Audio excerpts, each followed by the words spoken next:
you have the touch? But there is in Safari. 1 minute. The password. 1, 2, 3.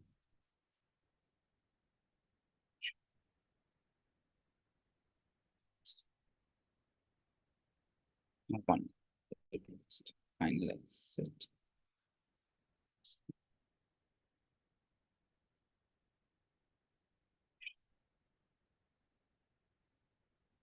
This guy has been. Is there another ACCA login that I can use? Alternative login. Yeah, because Arshad's it has been removed is what it says.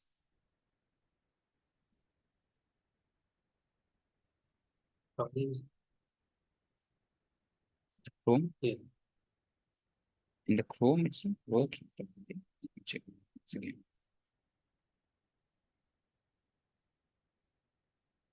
Yeah, it's not.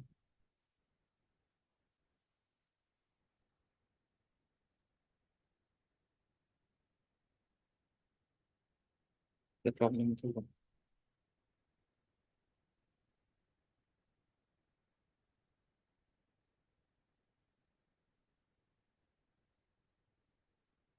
doesn't work. Now it says the person has been removed. Anyway, Arshad is not active. So yes.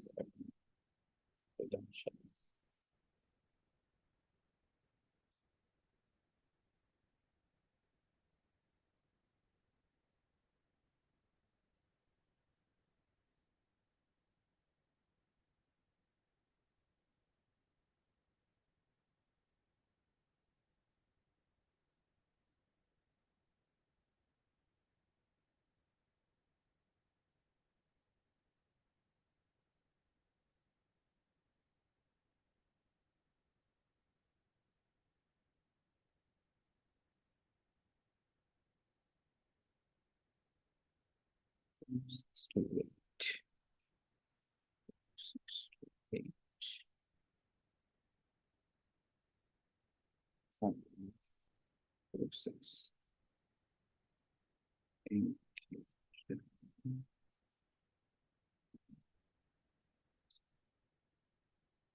Hope this works. 8, 5, 6.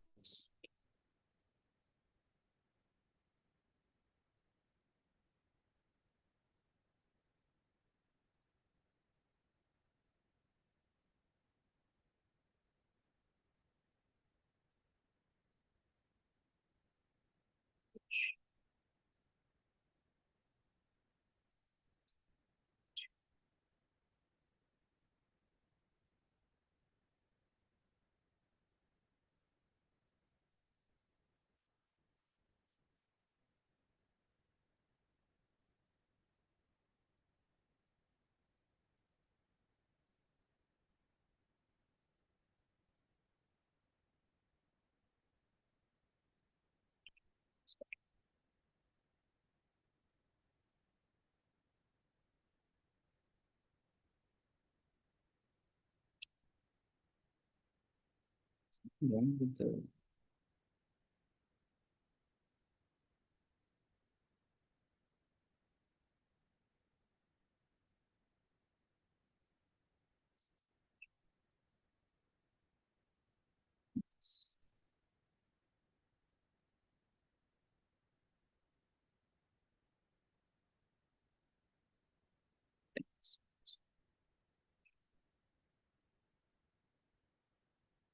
so this one go. So we just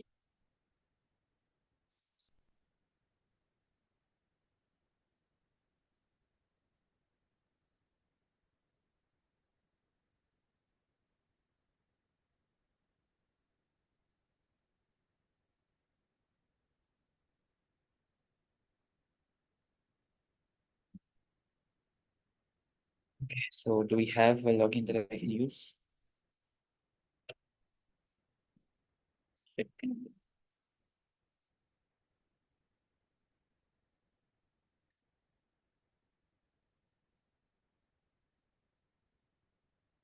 Hi guys, good evening. Please give us a moment. We are facing a slight technical issue here. We'll get back shortly.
Okay.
Good evening, guys. Can you confirm my audibility?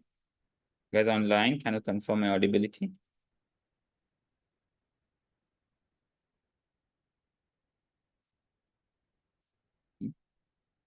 They confirm. Just close this so that. Okay, thanks for confirmation, Amani.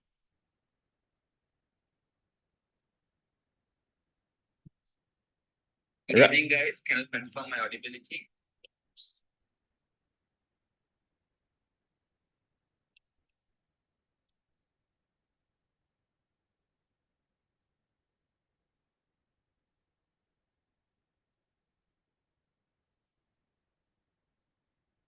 All right. So how are you all doing? Did you attempt your mock?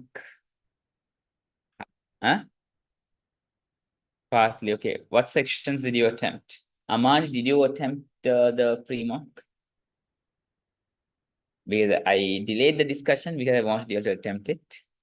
Okay, Amani, how was your section A, section B marks and section C? If you marked, how much did you score out of 100 of section A, section B out of 60? How much? Hmm? How much did you score? Just tell me the marks.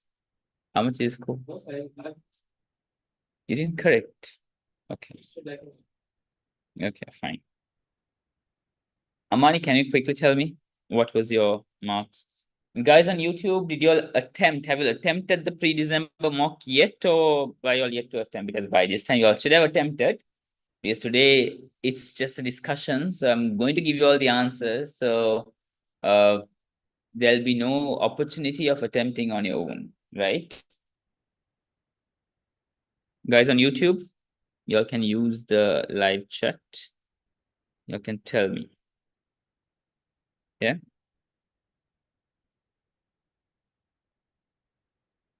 Those who are listening on YouTube, have you attempted the pre-mock exam? Because now we're actually going to get into the pre-mock. We're going to discuss it. If you all have not attempted the pre-mock, please resume watching this lecture. Attempt it, then watch the recorded lecture on YouTube.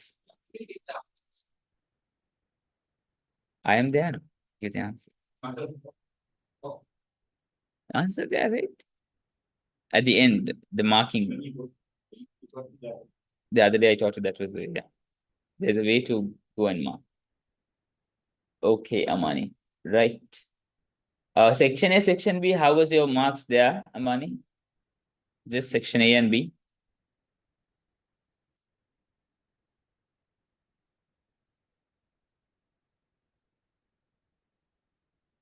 So most of the students found, made very silly mistakes and got into a trap because the mock was planning. Okay. 31 out of 50, 60. Right, so that's above 50%. You are at the borderline, yeah, I mean, above 50%, but at the borderline. Okay. Right, so let's see what areas are found challenging as we proceed through the exam. Right, the questions. Right, are we good to start? Umar? Are we good to start? What say? Shall we? Right. But before we get into the questions, let me give you all quick tips, right? Now, the exam is broken down into 3 sections, section A, B, and C, right? So section A, how does that work? Section A, 15 questions, 30 marks. Each question carries 2 marks, right? Listening to full question is very important. Reading the full question is very important, right?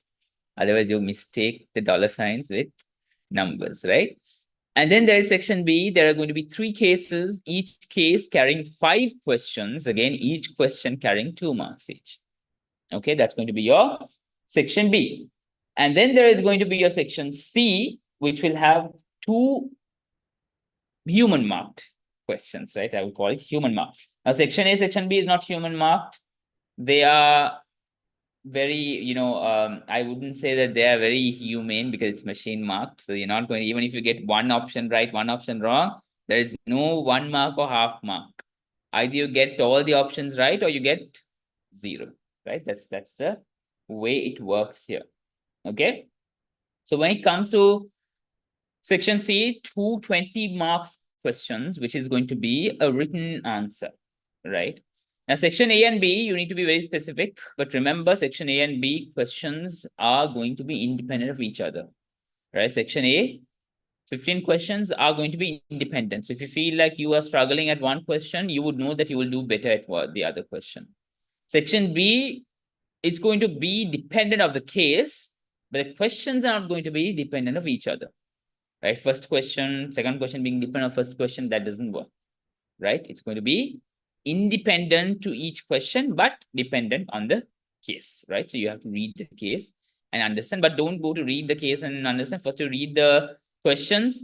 There are going to be certain easy marks questions, meaning theoretical questions, which does not require you to even read any part of the case, right? So you read the questions, whatever questions requires you to read the case, you go and read the case, right? That's the process you would follow for section B in order for time management. And section C, 20 mark each.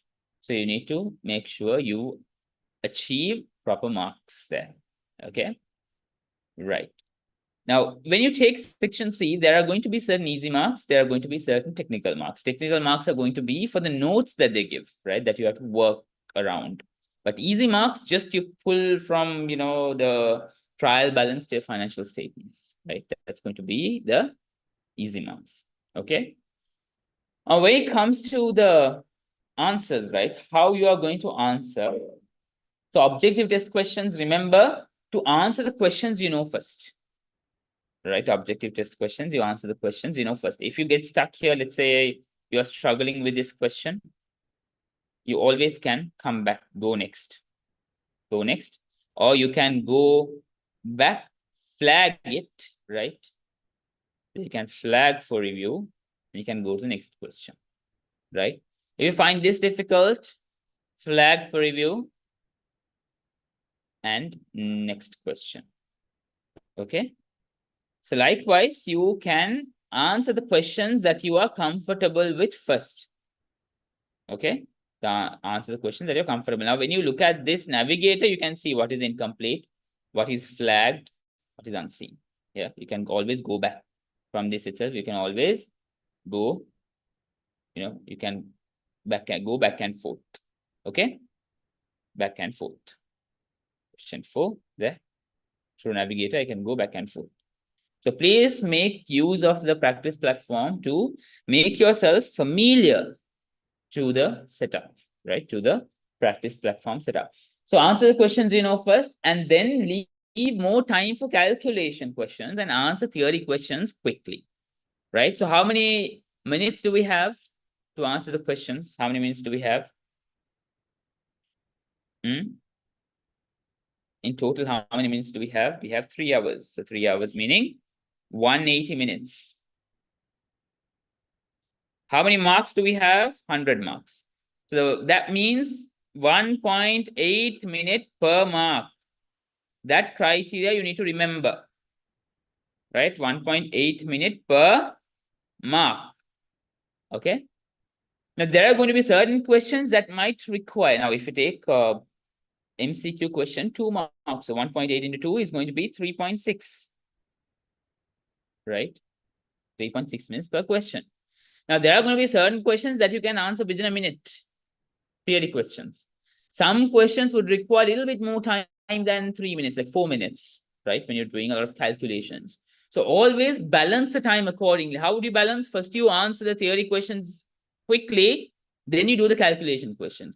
Now, just because you have 1.8 minute per mark, don't go and spend 3.6 minutes on theory questions, reviewing, and overreading that question, right? You've answered, move on.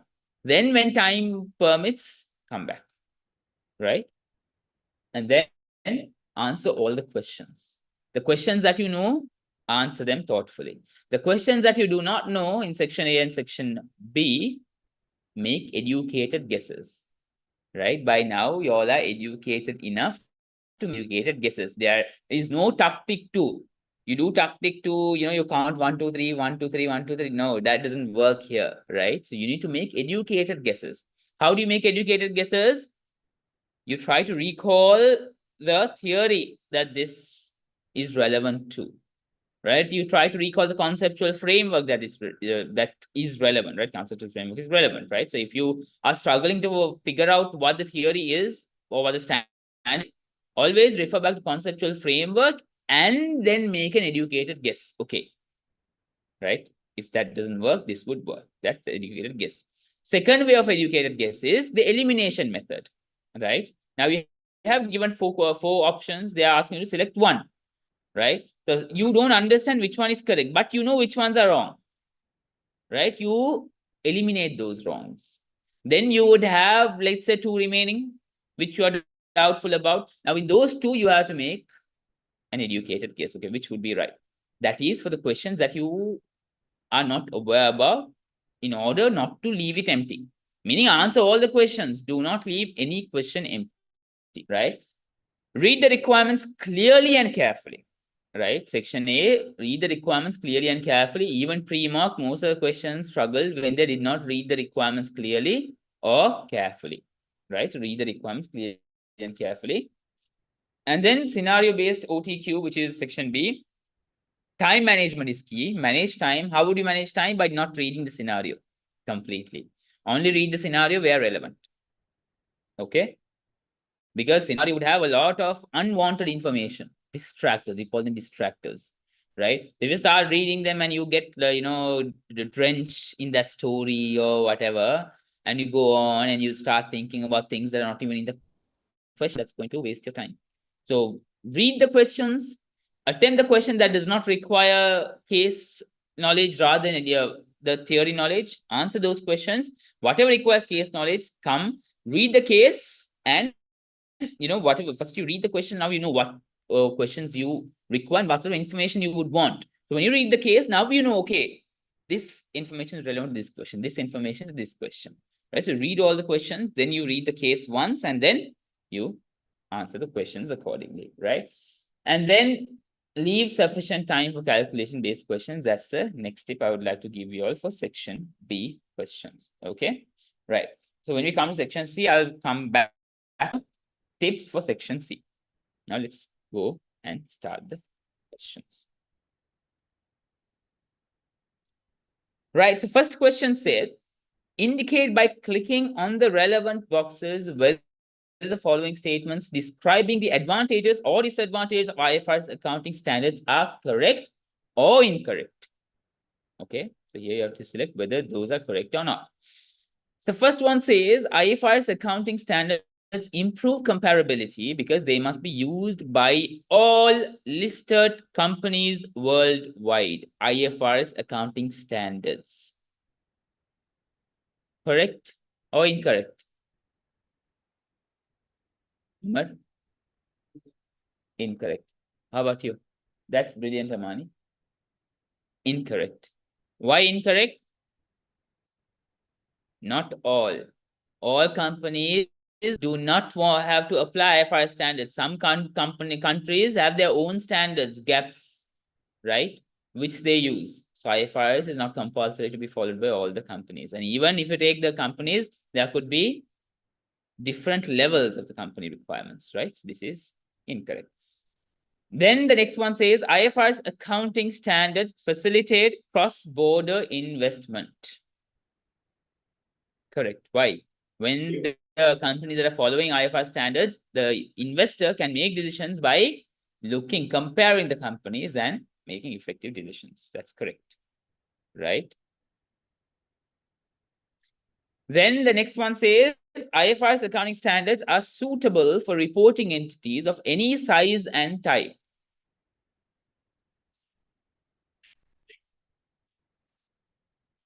IFRS accounting standards suitable for reporting entities of any size and type. No. It's very small companies. It's going to be very costly, right, to maintain IFRS accounting. That's also incorrect. Final one says IFRS accounting standards, they may be costly to implement. That's correct, right? Right. What did this test? What did this require you to have an understanding of? Conceptual and regulatory framework. How often do we read that and go to the exams? Not very often. Why we don't read that very often? Because we spend too much time reading the standards. Okay?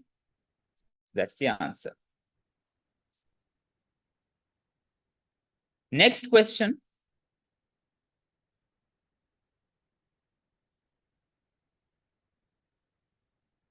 Right. The question says the IASB follows a standard setting process when developing a new standard. What is the correct order of the standard setting process? Arrange the tokens below in order from step 1 to 4 of the process. So what are tokens given? Conduct a post-implementation review. That happens after the standard, right? Issue a discussion paper. That happens somewhere in between. Issue an exposure draft. That happens somewhere in the middle. Consultation with the IFRS Advisory Council about adding the topic to the IASB's work plan. Only when they have added that, they'll be able to start working on the standard, right?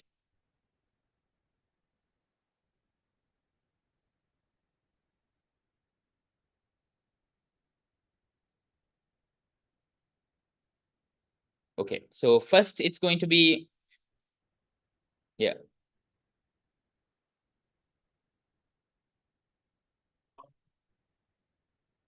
It's not working. No?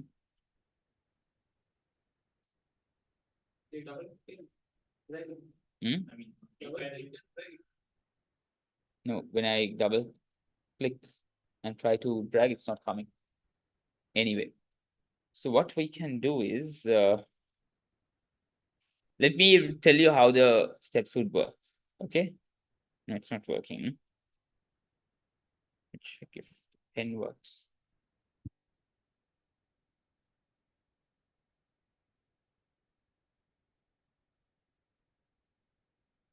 Right, anyway.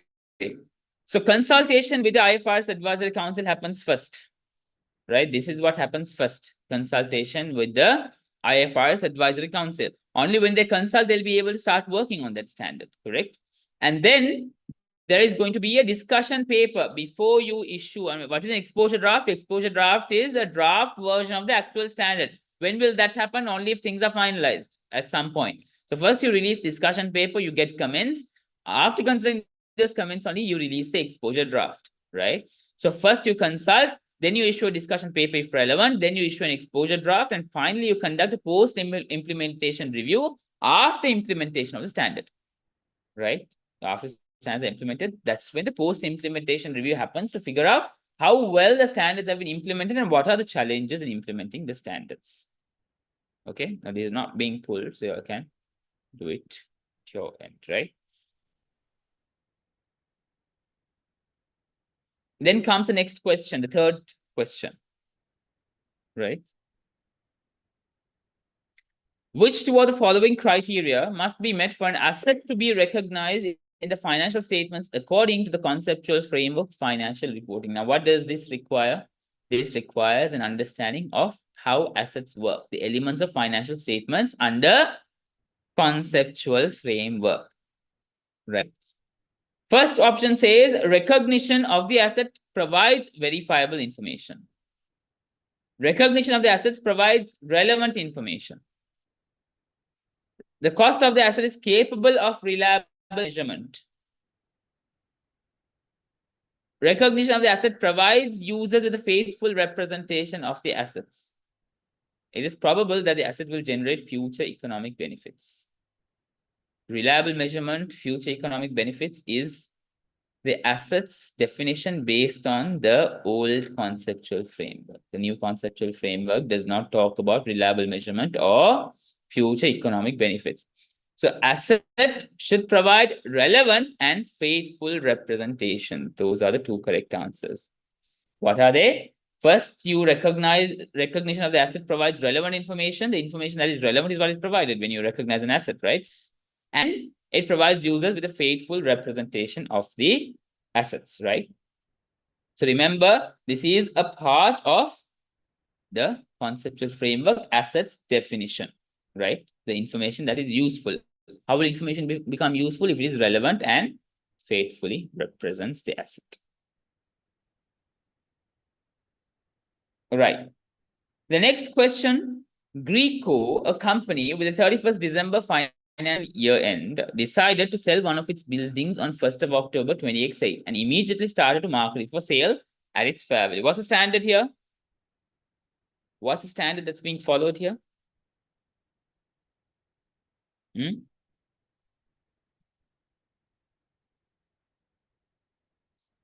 What's the standard? 16. Very good. 16. Yeah.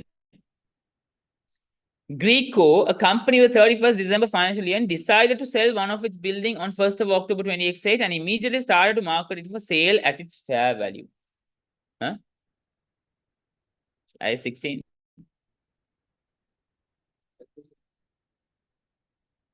By now, we all need to know the IA standards. IFRS 5. Why IFRS 5? That's the standard for health for sale. Very good, Amani. Right? Now, what does IFRS 5 say? Okay, let's read the question a little further. 1st of October is when it decided to sell the building. So on 1st of October, you classify it as held for sale and immediately start to market it for sale at its fair value. When the classification happens, how are you going to recognize the held for sale asset? How are you going to recognize it? lower of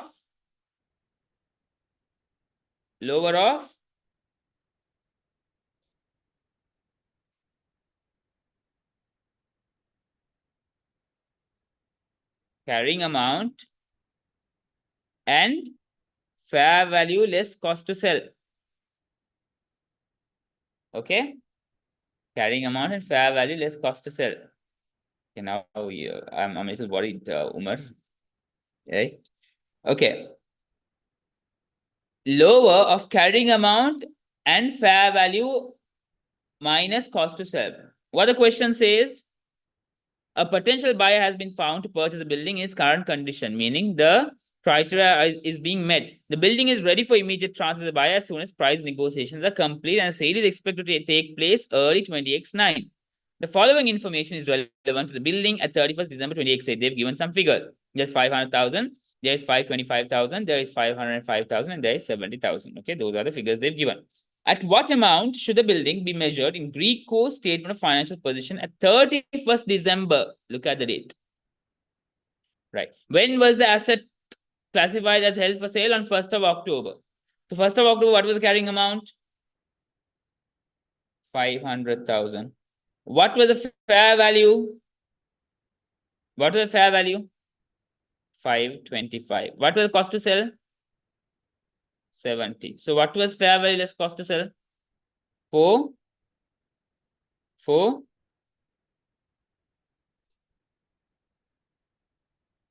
525 minus 70. Math calculation, 455.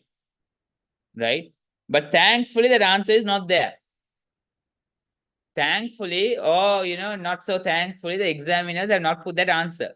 But in the exam, remember that answer also is going to be there in the options. And you would select that answer and be very happy that you had your answer.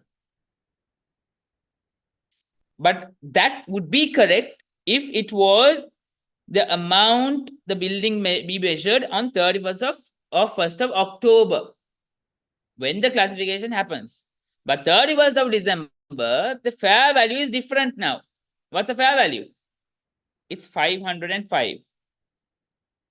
Minus 70. How much is that? 435. Yeah, because 455 is not there. So anyway, you all know that 455, you need to calculate beyond 455, right? Very good. So right now, what happened? You gave me 525 minus 70 is 435, the calculation error, right? Okay, so 435 is going to be recognized. But if the question asked you is there an impairment here? Is there an impairment here? No impairment. No impairment. We did a past paper question. Where section C question where we did IFRS 5. There we took the value when the fair value when it was classified, and then fair value when it was sold. Then there was a difference that we carried under impairment, right? 455 going down to 435. What is that? Impairment. There's an impairment cost of 20. Right? Had they asked a question about impairment, you should know IFRS 5 is excluded from IAS 36 impairment of assets. IFRS 5 has its own impairment criteria, which is if the fair value goes down, that is considered as impairment loss. Okay. So for this question, the answer is going to be 435,000. Okay.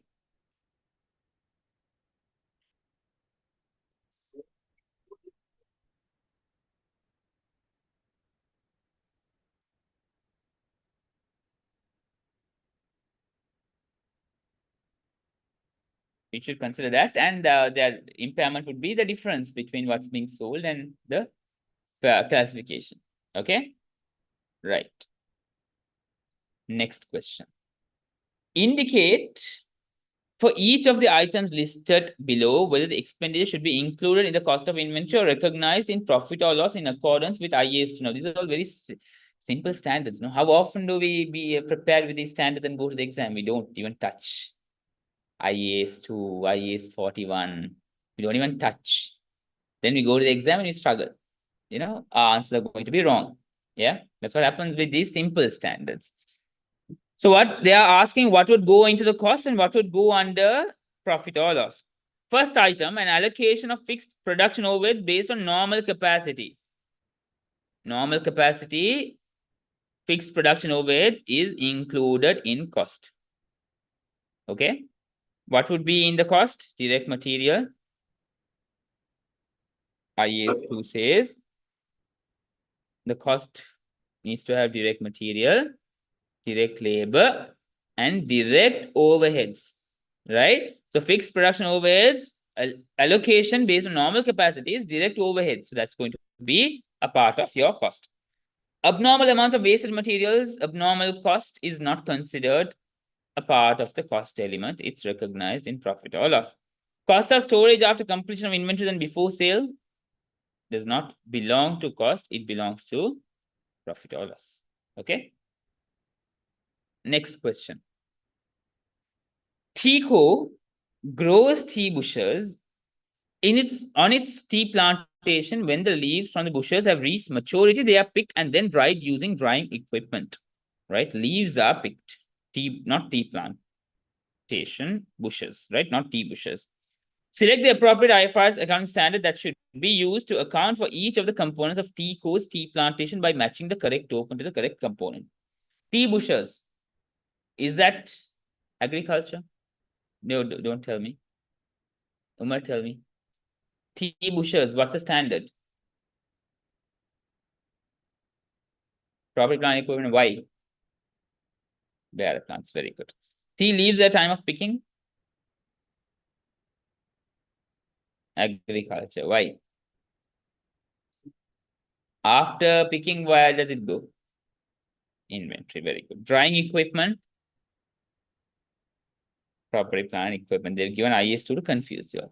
Okay.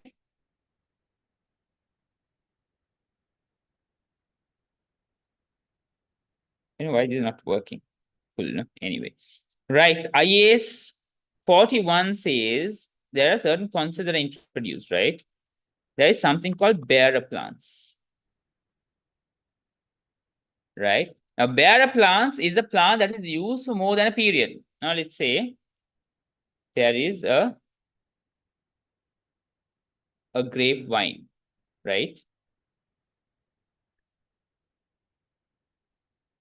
Right? There's a grapevine where the grapes are being grown, right? Now, what happens?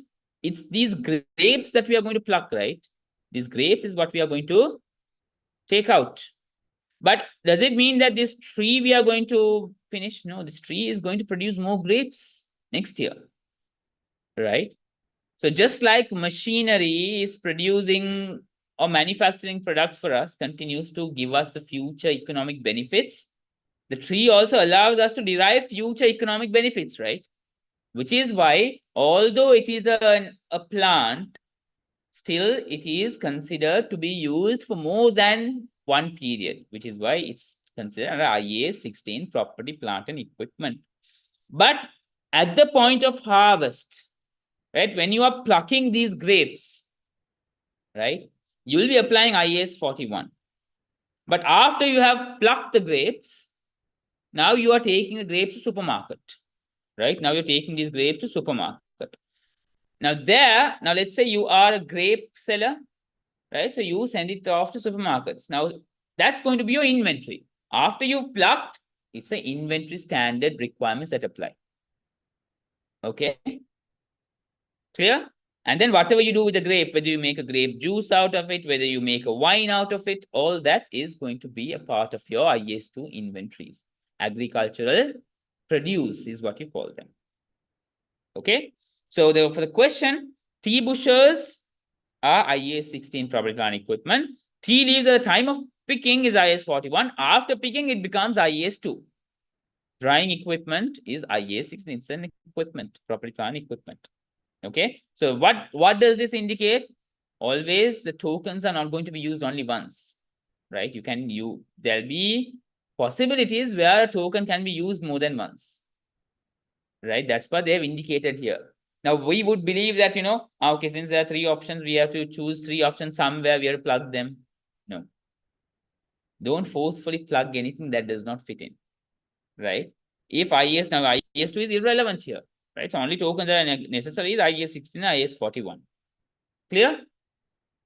Clear? Right. Then we move on to the next question.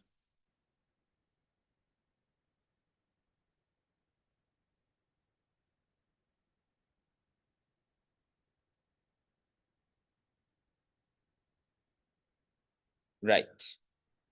TeachCo received a $3 million loan from its local government to assist with expanding its business. Okay, 3 million loan has been received, right? Expanding its business operations to build a private college. The loan has an interest rate of 1% and is repayable after 3 years. The prevailing market interest rate for similar loans is 6%. Select the correct answer to describe the nature of the loan received and the value of the benefit received in accordance with IAS 20, accounting for government grants and disclosure of government assistance. The loan received from the local government is considered to be, there are options given. There's government assistance, government grant, $3 million, 5% of interest expense on the loan amount over 3 years. Okay. Government grant or government assistance, Umar? 3 million. No government grant, no government assistance. It's 3 million. Amani, government grant or government assistance? I know you would have seen the answer though. If you know your marks, you would have seen the answers. Right. Government. Government is providing a loan.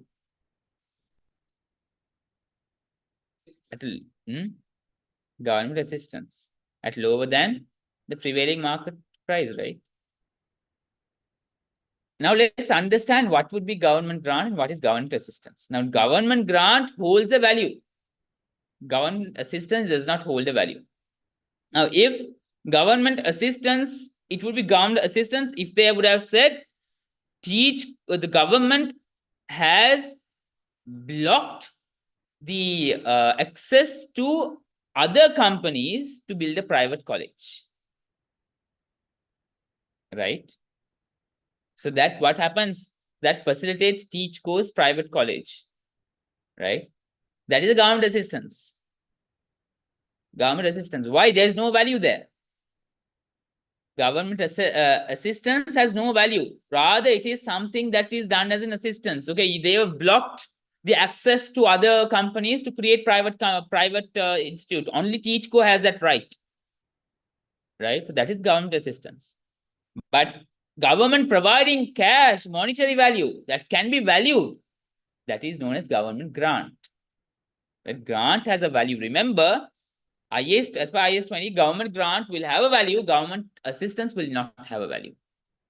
Right? Government grant can have an amount, government assistance would be more like an assistance without a value. Right? Now, if they block the access of other companies, of course, TeachCo is going to be benefited there. Right? So that's a government grant. Is that clear how government grant and government assistance is different? Yeah.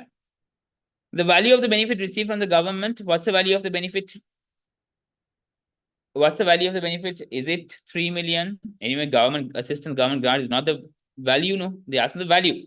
So you can value the 3 million and 5% interest expense on the loan amount over 3 years. What is the benefit?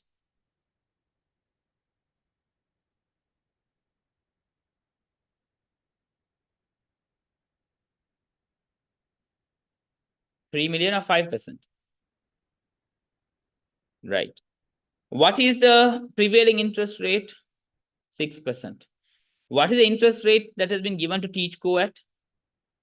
1%. What has happened? TeachCo is benefited, right, by paying lesser, 5% lesser interest rate, right?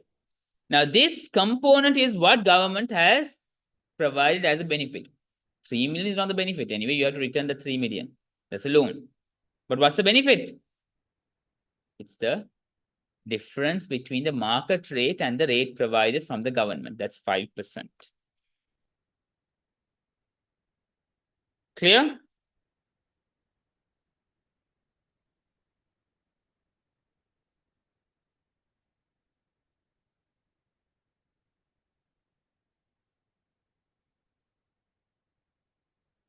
Hmm? This one. No. See the browser. Now you are reading the web page like why Yeah. you No, but when we like close it, you can move there. So if you're using what's a scroll bar that's not used. We have used this. We have used this. scroll down. It's not scrolling down. That's a problem when we are using iPad against the computer. Right down.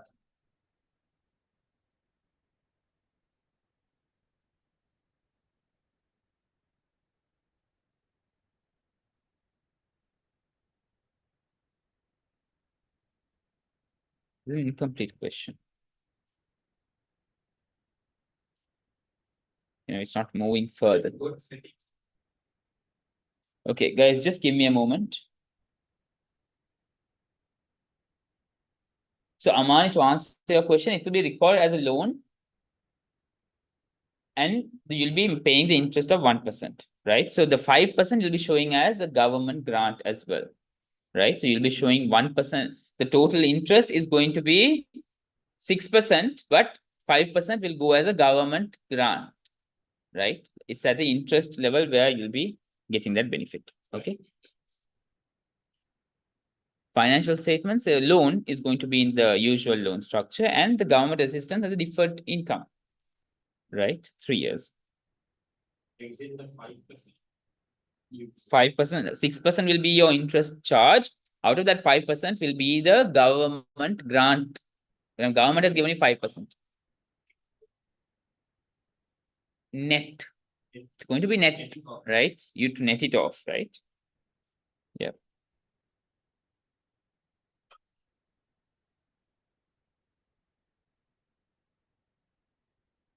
Settings.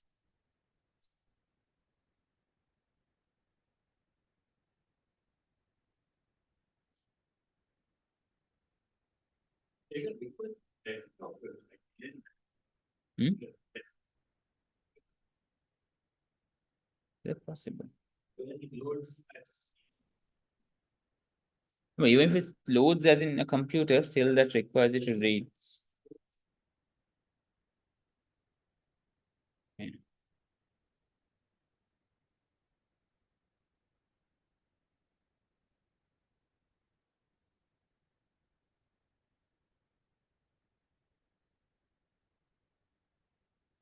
Right, so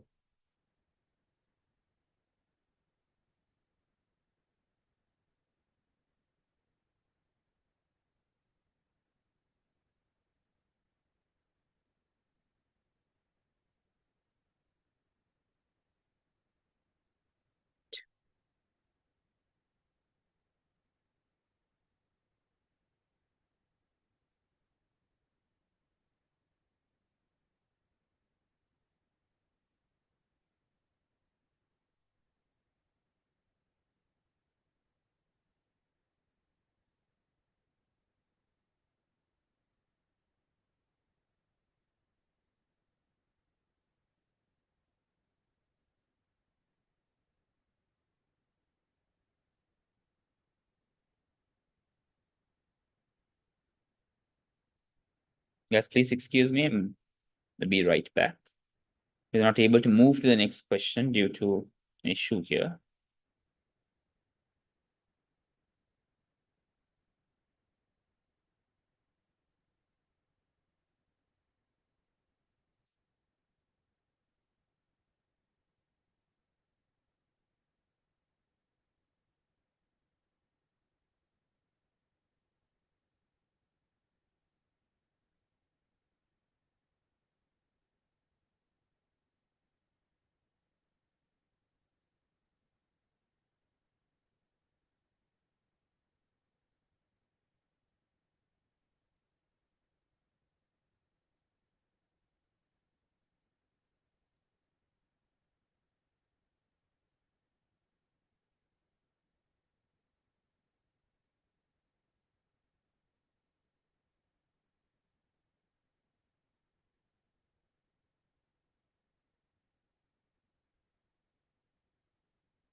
Right. It's a browser issue because of which we had that problem, but now I think we are back here. Right. Coming back, the next question. Gold & Co. has purchased land for its mining operations. The purchase date was 1st of August 2018. Government legislation requires that Gold & Co. restores the land after a period of 5 years. What does it remind you of? What's the standard? What are standards that are being relevant here? Is it just IAS 37? Why 16? Yeah, very good. Right.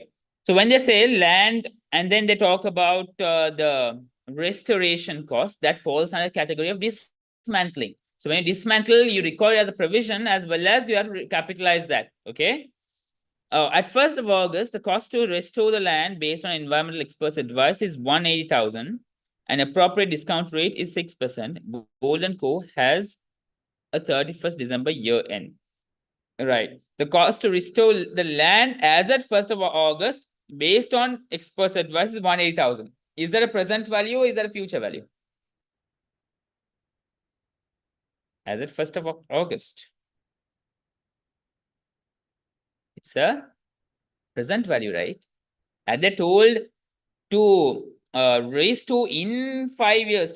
How many years? In 5 years' time, it's 180,000. That's a future value that you have to bring the present value to. But here they've given the present value. You're not going to do any present value calculation there, right? If you do that, you'll go wrong there, right? An appropriate discount rate is 6%. Gold & Co. has a 31st December year end. Which of following statements is correct according to IAS 37, right? IAS 37. Now, when there is a provision, right? So what happens with the provision? When there is a provision where the present value calculation as per IAS 37. Now, what happens? Dismantling or restoration in this case would be falling under IAS 37 as well as IAS 16 criteria, right? So IAS 37 criteria requires you to create a provision and then what do? Unwinding, right? IAS 16, capitalize, and then what do? Depreciate, right? That's what the requirement is for dismantling or restoration. Now, in this case, they're asking only as per IAS 37, right? So as per IAS 37, what would be the initial measurement of the provision? It's a present value. So no value calculation there. So you take 180,000. 180,000 as the initial measurement, right? That would be on 1st of August. 31st of December is when they're asking. So you have to do unwinding. Unwinding of discount. What's the rate? 6% is the rate, right? 180,000 into 6%. How much is that?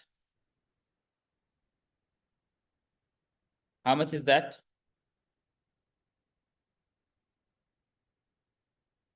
$180,000 into 6%. 10,800. Very good. So do you add that 10,800 to 180,000? Date. Time apportionment is very important. Do they have they given you the answer 180,800? They have given you the answer. Had you not done the date apportionment, you would have still got the answer, right? So date apportionment is key. How many months was this provision there for the current year? August, September, October, November, December, 5 months, right? So 10,800 into 5 over 12. How much is that? 4,500. Now, this is what you're going to add to this, and your closing liability. Liability is going to be 184,500.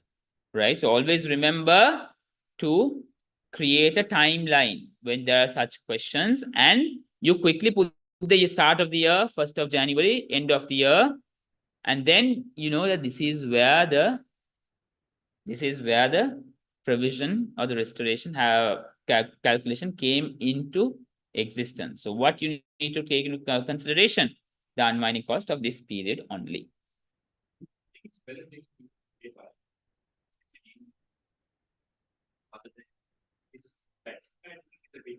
Yeah. Not very. So y'all can have paper and do the workings also. Yeah, because section A and B, there you don't need to show the workings there. No? So do it the way you feel good, right? The way you feel like you will be able to get the paper done on a timely basis, right? So what would be the answer?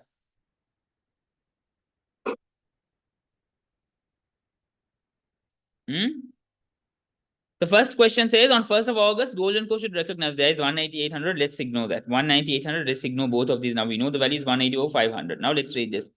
Recognize the provision equal to the present value of the restoration cost and corresponding debit entry to land. Corresponding expense in profit and loss. What's correct? Debit entry to your land. Right?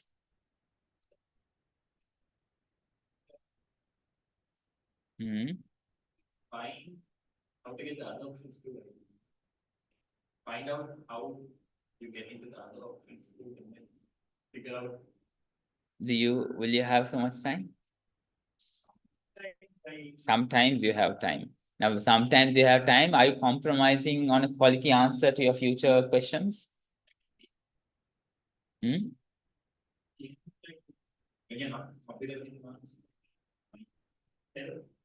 Yeah, that's why I told you that works when you're doing the guesswork, where the elimination method comes in, as I told you, right? You eliminate the wrong answers, then you figure out what is the right answer, right? That you do at the end to not leave any answers blank.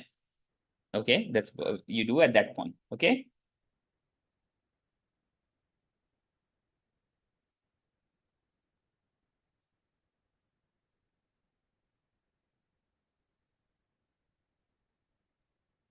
Right, is that clear?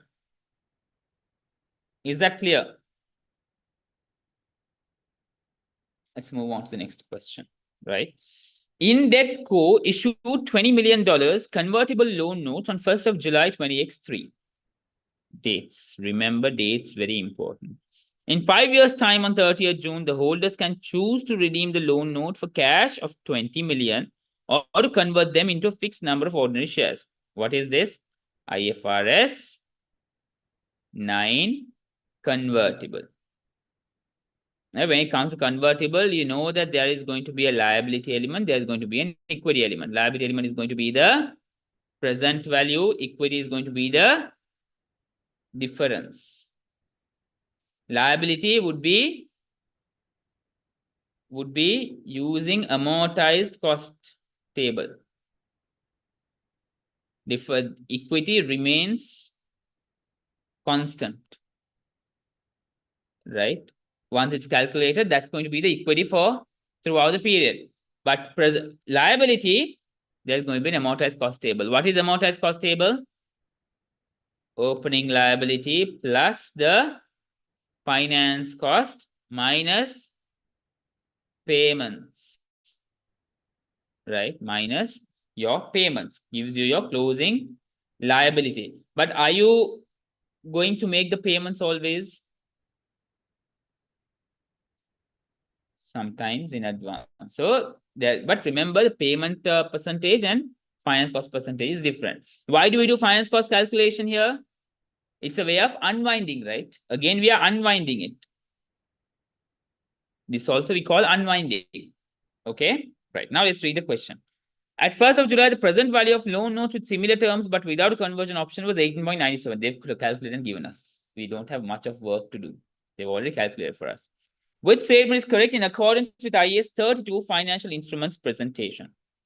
At 1st of July, In-Debt Co. should recognize a liability of 18.97 if the loan notes are converted on 30th June 20X9. 18.97 is transferred to equity from the liability account.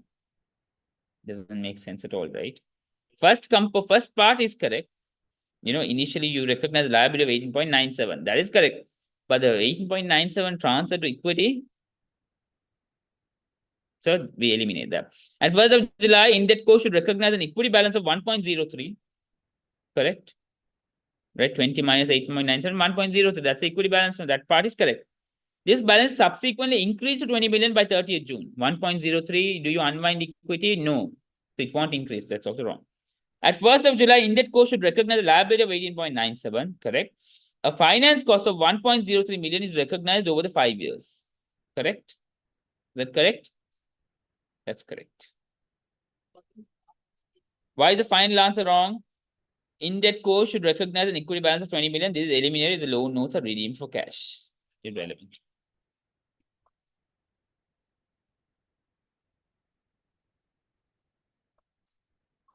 Marking scheme says B part is correct. The yellow one is what's correct, right? Hmm? But they write in yellow. Can I see your marking scheme? Because that's wrong. Can't be.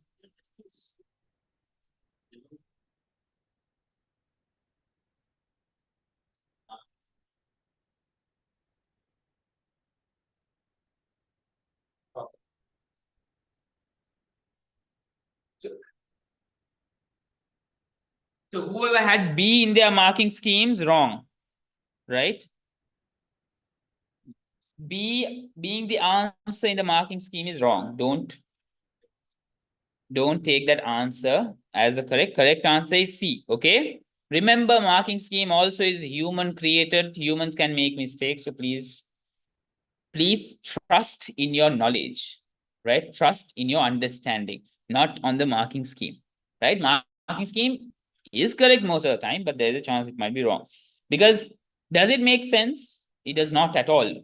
Where do you unwind equity? Equity remains as it is. That's what the standard says. If you are confident about what the standard says, you don't need to think about what the marking scheme says. Okay, the answer is C. Okay? Right.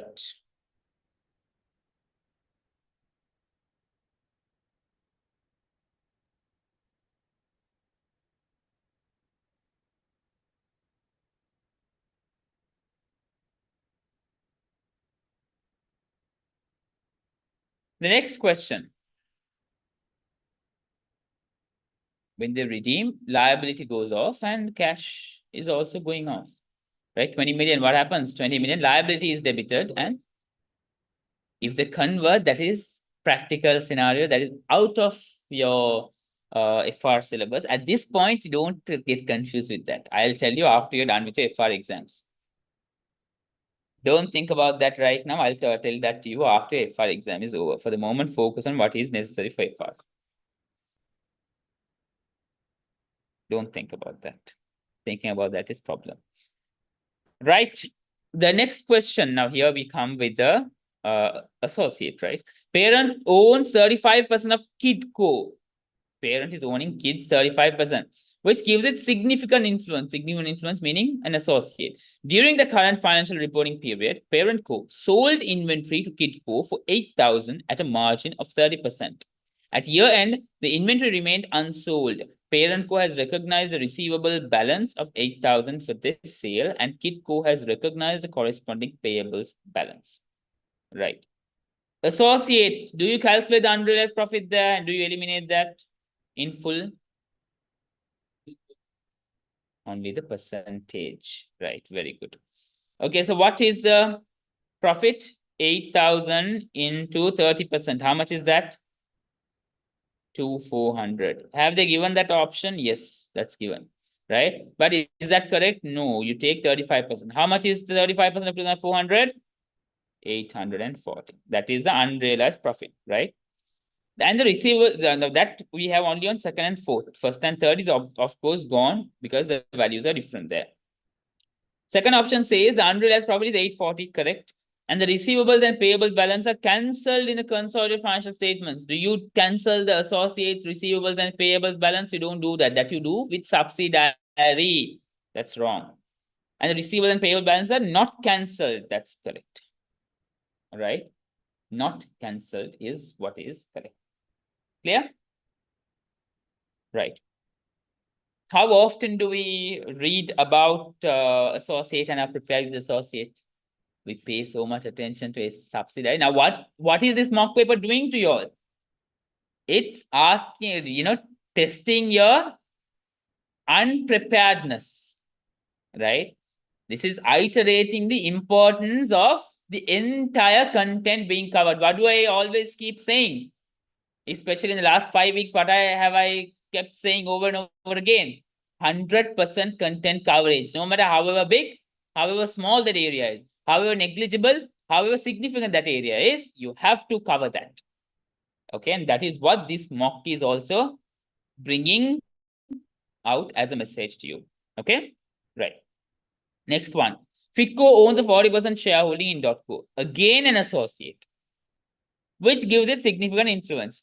During the year, Fitco sold goods to .co. At the year end, Dot still holds some of these goods, right? Dot still holds some of these goods. Select the correct tokens to reflect the consolidation adjustment required in relation to the unrealized profit in inventory, right? Okay. How many of y'all remember the investment in associate working? Remember, I had given y'all a working 6 plus an adjusted working 5. Anyone recalls? Yeah, you remember 2 workings? Yeah. Okay. Right. So what are the tokens they've given? They've given share of profit of associate is given, cost of sales is given, inventories is given, investment in associate is given. Right. Now, what you need to remember is when there is a sale from parent to an associate, it's going to be a downward transaction, right? So in that case, the unrealized profit. Now, parent has enjoyed the unrealized profit, right? Where is the unrealized profit in parent's accounts? Where is it? Cost of sales. So you have to eliminate that from cost of sales. Okay. So cost of sales elimination meaning, what do you do there? Cost of sales elimination of unrealized profit, you have to debit, add it there, right? So you have to debit your cost of sales. Debit cost of sales. Share of profit of associate, inventories, are they affected? Not affected. But working 6 is affected. What is working 6? Investment in associate. Investment in associate working is what is affected. And anything that affects the profit and loss statement of your investment in associate will be considered under the working number 6. Right? So credit your investment in associate.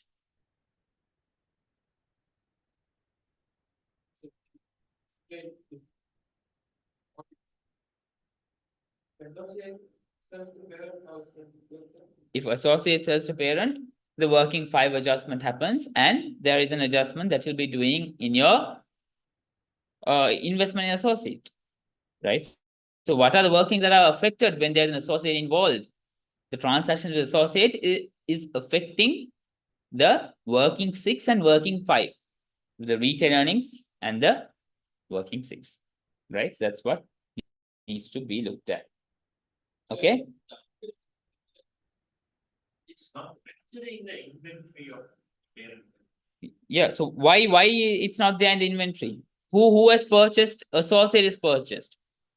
When we consolidate, whose inventories do we combine? Whose inventories do we consolidate? Parent and subsidiary. Do we consolidate associates inventory there? We don't. Where is associates inventory? In associate financial statements. Where do we adjust the associate financial statement in our accounts? Under working 6. Because we are not combining or consolidating associate inventory, it's not there in our inventory. So we don't have to touch our inventory. Right? Sorry? Cost of sales. Now, profit was enjoyed by the parent, right? That unrealized profit was enjoyed by the parent. So that would have been a part of parent's profitability, right? The profit is based on the cost, right? So revenue is where the amount you sell it at, right? But where do you do the calculation, the adjustments are placed? It happens at cost of sales level, right? Inventory. Where does inventory remain? Inventory remains cost of sales now. Inventory is where you keep the profit, right? So what are you going to, what is going to be affected? Inventory is not there in revenue. Inventory is in cost of sales. Therefore, cost of sales is what is affected. Clear? So like, but actually when you look at it, like same inventory, But you said it for more, right? It actually should be deducted from revenue, right? From revenue, if you take an intra-company transaction, now just look at it from SBU subsidiary perspective. From revenue and cost of sales, you are eliminating the full amount, including the profit is eliminated, right? Right. So profit adjustment needs to remain in cost of sales only, because from revenue, you've already eliminated the subsidiary. From your investment in associate, you've already eliminated that. That's why you're eliminating under investment in associate. Right. So your parent side is the cost of sales. From associate side, it's revenue. Right. Clear? Right. Beaver Co. has a year end of 31st December 2026. It entered into the following foreign currency transactions in the current year. Transaction 1. Now, this is IAS. What's the standard? IAS 21. Okay. We had discussed this when we were discussing Power 50. Transaction number 1. And most of this we covered in Power 50. Yeah, that's why in Power 50 we covered almost everything, right? Transaction 1. On 25th October 2026, Beaver Co. bought inventory denominated in a foreign currency. At year end, the inventory has been sold. However, the supplier has not been paid. Is inventory a monetary item? Now, here you have to identify for the currency, foreign currency says you identify the monetary and non-monetary items. Right? If it's a monetary item, you have to retranslate. Non-monetary item, don't retranslate. But non-monetary item in terms of assets, there is going to be cost and revaluation model, right? So there you will be doing the translation based on the revaluation model, right? So what you mainly need to remember is monetary, non-monetary. And then monetary goes down further as settled and unsettled, right? Monetary goes further as settled transactions, unsettled transactions. Settled at settlement date, unsettled at the closing date, right? The exchange rate should for settle is settlement date closing rate or settlement date spot rate, and unsettled closing rate. Okay, what they are saying, not being paid, it's unsettled. Although inventory is non-monetary, trade payable is monetary, right? Trade payable is monetary. Why? Why is it monetary?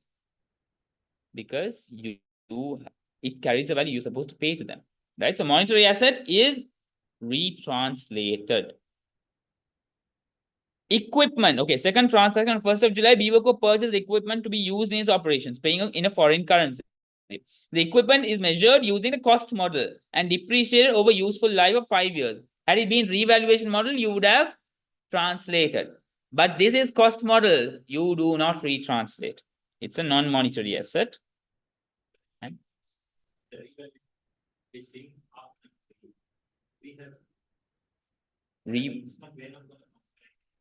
yeah, so revaluation, had it been an SBU of your foreign company, you have to do that.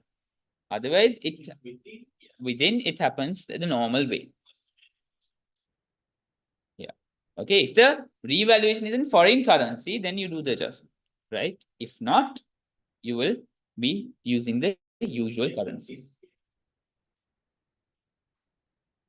It's equipment, it's cost model. So there's no revaluation model. So no, it's not there. It's not a revaluation. So not even if does not come here. Even if is what is going to through your marks.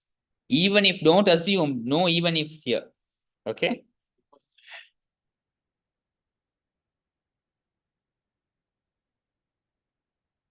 Right. Next question. Fredico purchased a building, paying for it in a foreign currency. Again, IAS 21.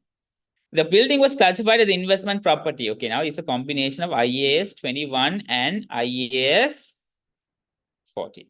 Right. Adopts IAS 40 fair value model for such properties. Since the building was purchased, its fair value has increased and exchange gain has arisen.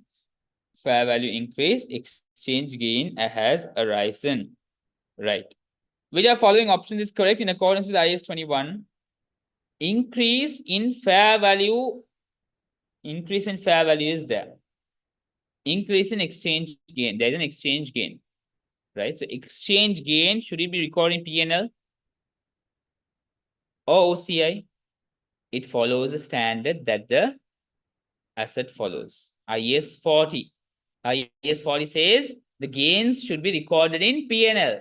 IAS 16 says OCI. So if IAS 40 is P&L, you will have to record the gain also in P&L. Both the fair value and exchange gain should be recorded in profit or loss. That's the answer.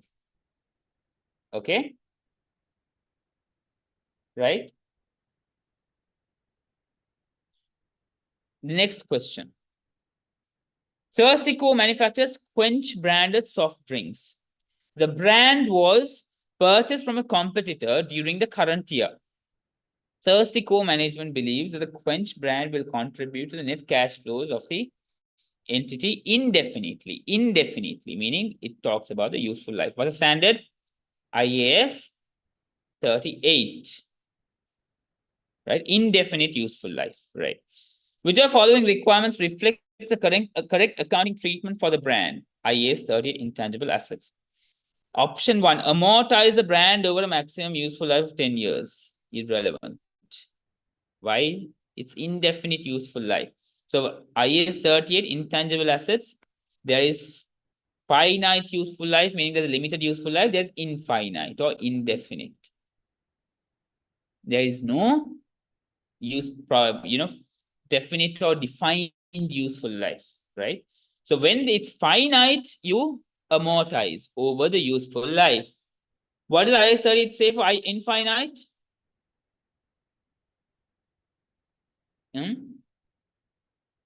What does it say, Umar? Impairment testing when indicators arise. Annually.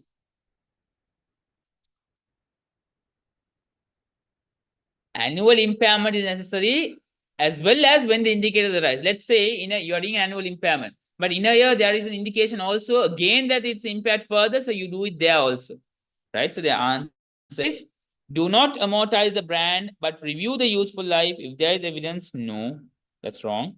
Do not amortize the brand, but test for impairment annually and whenever indicators exist. That's the correct answer. Amortizing the brand, no way, right? And then impairment testing only when indicators arise? No, it requires annual and then when the indicators arise. The fourth one is the answer. The next question. Here we go. The following information relates to profit co at 31st December 20x8. Right? 20x8. So there is equity shares of $2 each and profit for the year. Right. Now, what are they saying? During 20x8, there was a bonus issue of equity shares. No other shares were issued in 20x7 and 20x8. No other shares were issued, meaning it's just going to be the bonus share. 50,000 has become 200,000, meaning it has increased for sure, right? But that increase, they are saying, is only due to bonus. Had they told rights, now there could be rights issue, there could be a capital, the normal market issue, or there could be bonus issue, right? Had they not told that, there could have been more information, but they've clarified. No other issues, only bonus issue. So increase is only due to the bonus issue. So when there is a bonus issue, what does the IAS 33? What's the standard? It's IAS 33. What does the standard say here? When there's a bonus issue, you consider that bonus issue as being in place forever. And you will have to do your comparative adjustment. Usually you use your inverse of bonus fraction. But here you don't have to calculate bonus fraction because they've directly given you the number of shares. But what is the number of shares here? It's in dollars. $2 each. Many students, what they did, they saw the increase 50 becomes 200. They take 150 as the share issue. No. That 150 would have been taken as a share issue. What did you take as the share issue? 200,000, right? So some would have taken a different, some took just 200,000 as a share issue entirely. But what are you supposed to do? You're actually supposed to divide this by $2. 50,000 divided by $2, how much? How much? 25,000. 200,000 divided by $2. How many shares have been issued? How many shares have been issued as bonus shares? 75,000 shares. But what is the total number of shares now? 100,000. How are we going to calculate the, now this year it's going to be 160,000 profit divided by 100,000. That's going to be your earnings per share for the current year. Last year you would have recorded as 95,000 divided by 25,000. That would have been your EPS. But comparative, how would the comparative work? 95,000 divided by 100,000 shares in place. How much is that? 95.0 cents, right? So they've given in cents, so you just have to plug in 95.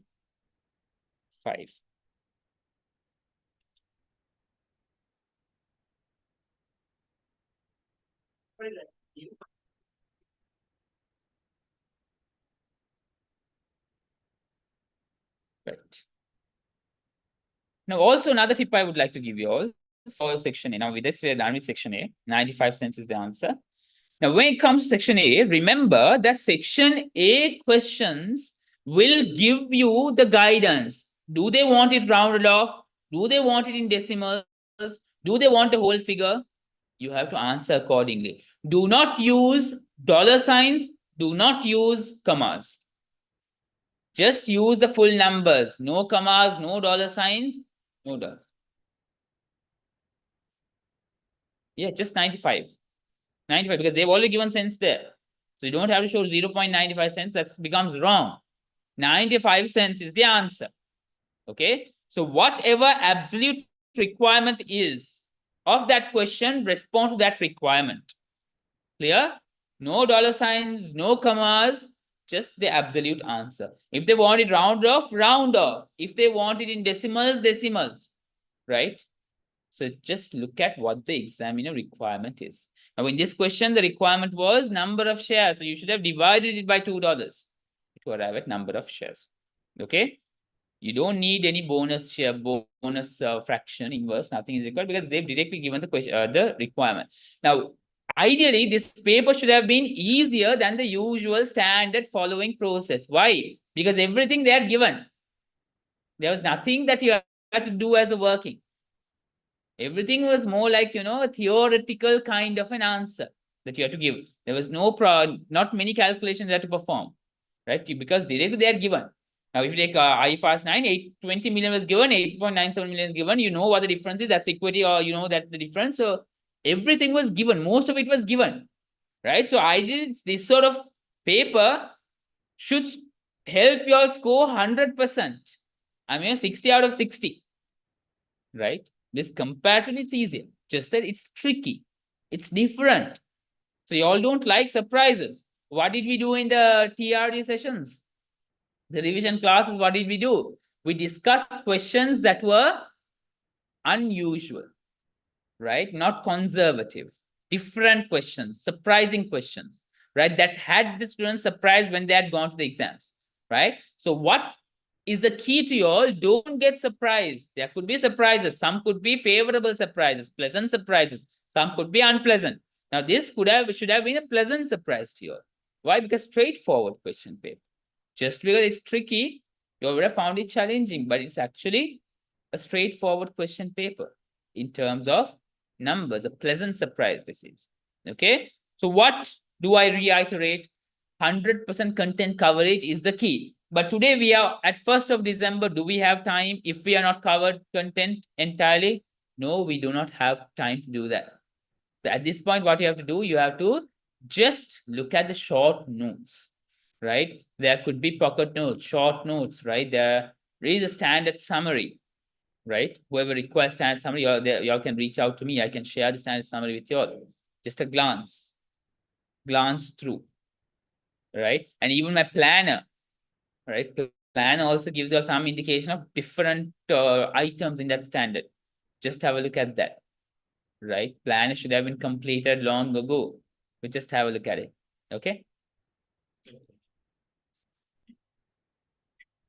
Yeah, technical. Did you all read technical articles? Yeah. But theoretically, I have given some different areas. Like, there's a remark. Yeah, it's like IS 40, IS 16, the differences there. If you're doing a transfer, how you do that. So those are very critical areas that you need to be very careful about. Okay, so just review that once again.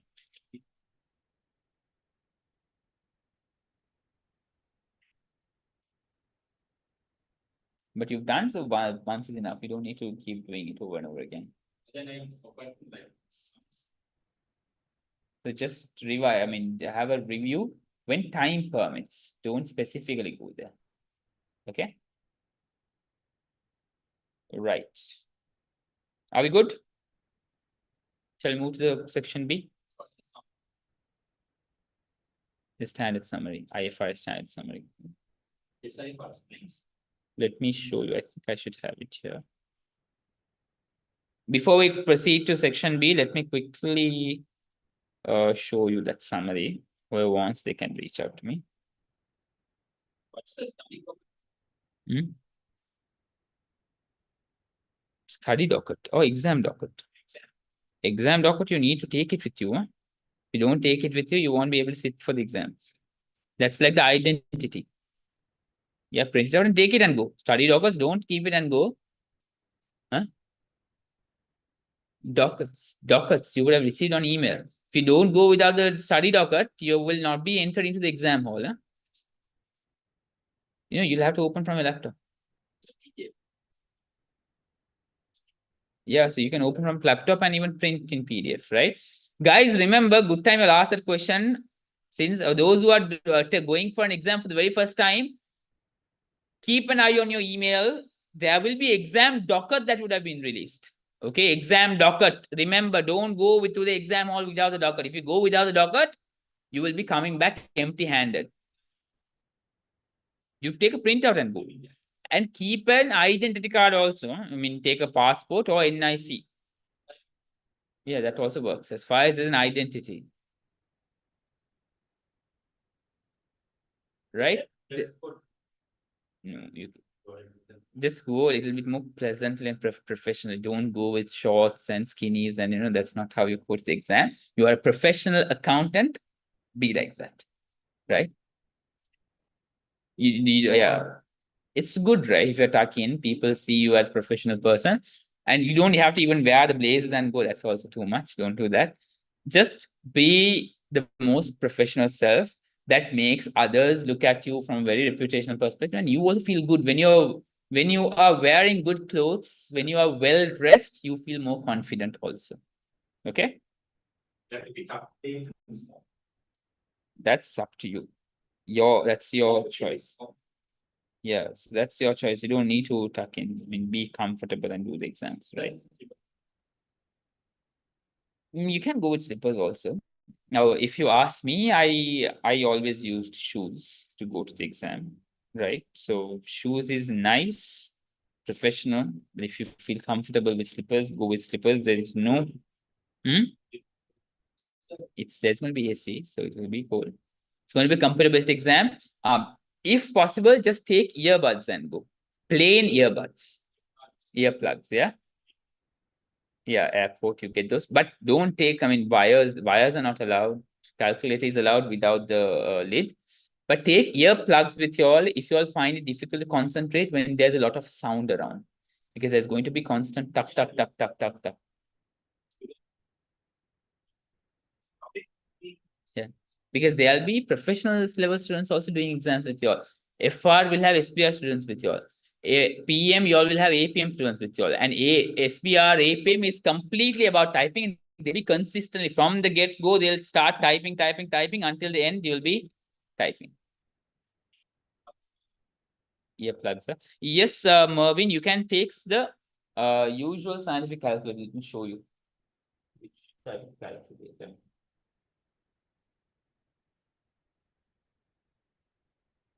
The calculator that you all have used to do questions in your classes.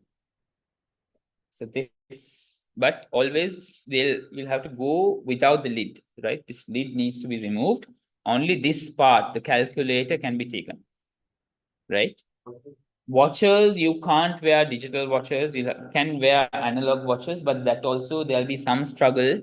They, have to fight a little bit with the super invigilator to let you go in with a analog watch, right? You can tell them that you need to focus on all that. So you know how to tackle there. And take a water bottle without, I mean, you can't have a colored water bottle. It should be a plain water bottle that's transparent. It should be visible. Whatever is inside should be visible. The content should be visible, right? Watchers wear analog watches. They might make an issue first there, invigilators, but you have the right to wear the watch and go. Don't wear digital watch. Analog, prove them it's analog and go with that. If you're wearing a watch and going, always change the time to 15 minutes behind the schedule, right? 3 o'clock, make it 3:15. So when you're doing the exam, you'll be unconscious about the time. So when you look at the time, you feel like, okay, my time is up, but you'll be 15 minutes early. So what I used to do, I can always get 30 minutes, ahead the time. And there'll be a digital timer running on your screens. You all can actually keep an eye on that as well. Sometimes that may get annoying and that may be distracting, but make sure you all don't let it become a distraction. All right. Any more questions? Yeah. Docket, read the docket, have the habit of reading. Docket has given some, guidance. Don't go without reading the docket. Go with the proper guidance, okay? So,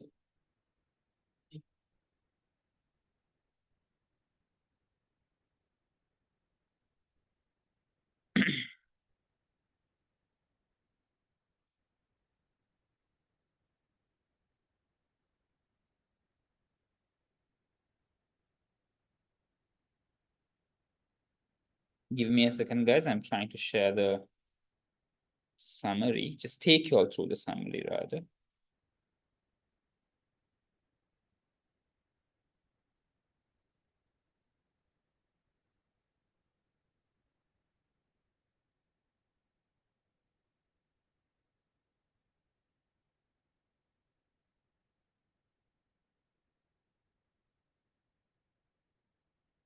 Got the dockets, right?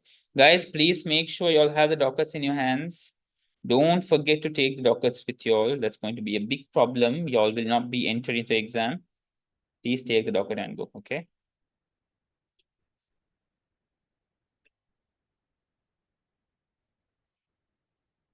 Hmm?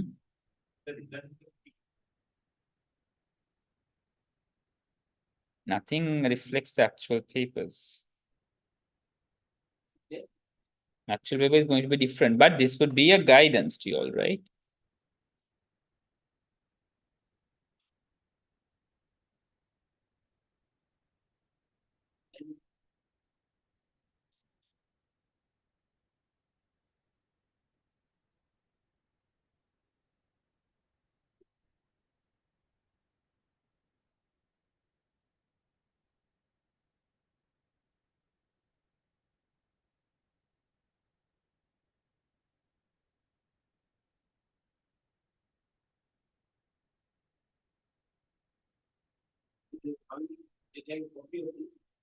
Yeah, you have to print and take the copy of that. Okay. Yeah, so this is the summary of the.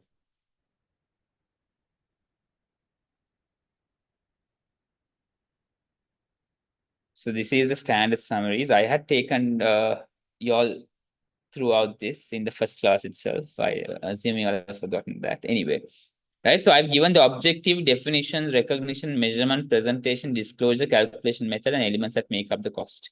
Right? For example, if you take IAS 6, IAS 2, what makes up for the cost? Purchase price, including import duties and non-refundable taxes, direct labor and production overheads, transportation and handling costs, right? Then cost formulas, right?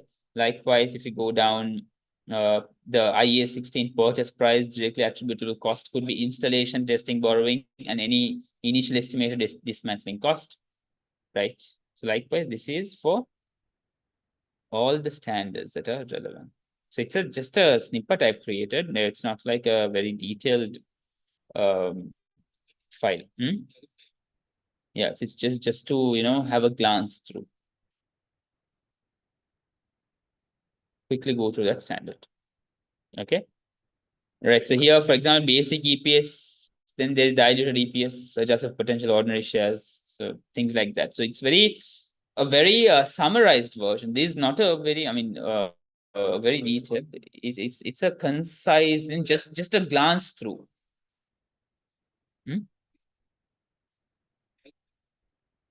So that you give the investors the idea that there are potential future investors that we have.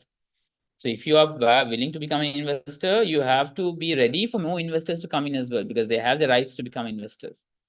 Right? And earnings per share is usually shown under the profit and loss statement. Have you seen that, how it's shown? No, have you seen how it is presented in the financial statement, under statement of profit or loss? Have you seen how the EPS is presented in the financial statements? No. Okay, let me quickly show you all one of that, so that you all feel a little bit more confident with that as well, right? JKH annual reports. So I'll be just taking through one of the annual report right now.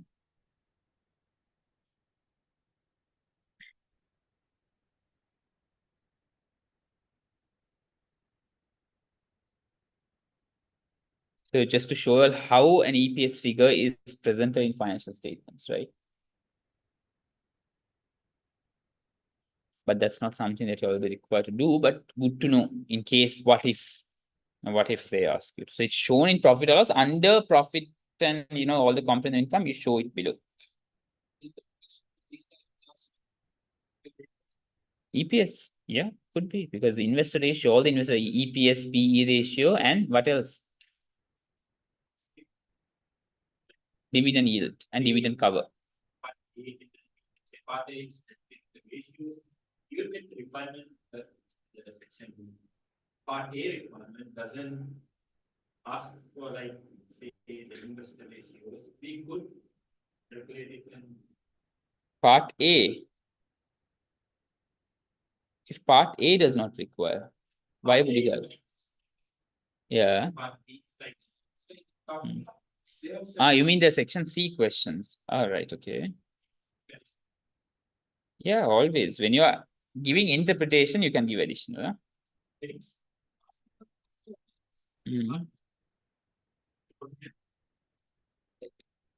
They will ask you to interpret. So you break it down: revenue, performance, position, or GPA, OP margin.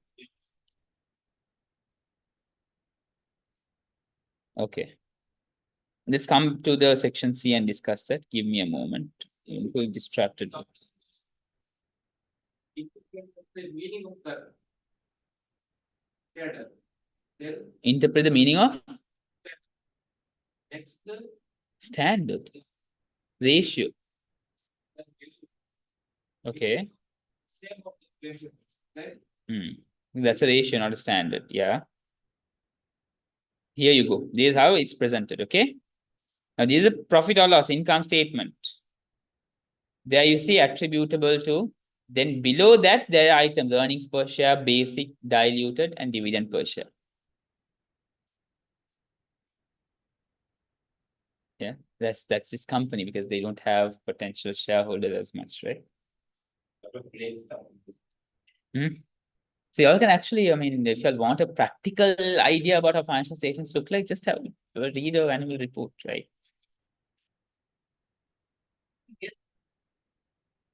That's good. So do you all see how earnings per share is presented in the statement of profit or loss? Right below attribution in terms of consolidation, or a single entity, below profit for the year, you will be showing the earnings per share, basic, diluted, and dividend per share. Clear? This is how you present it. Okay? Right. Yeah, hope you all have taken a note of that. Right. Any more questions before we proceed into section B?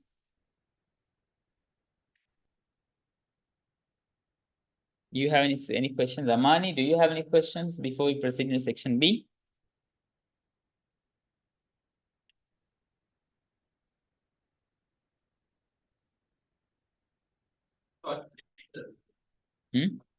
Yeah. exam results, it will be early in the morning, around 4:30 a.m. Yeah. So that night is going to be the worst night for you. Sleepless night. In 4:30 would feel too late, right? So that's a kind of I don't think why that's a problem with you. You overthink. Go and right now think about the exam. Go and do the exam. Result, you still have 1 month to think about it after the exam. So don't overthink. That's a problem. You're not supposed to overthink. Why is this not working? Connection is not working.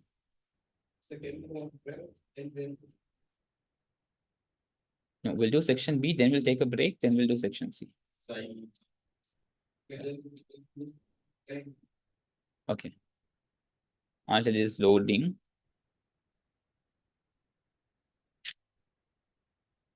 Big problem with this.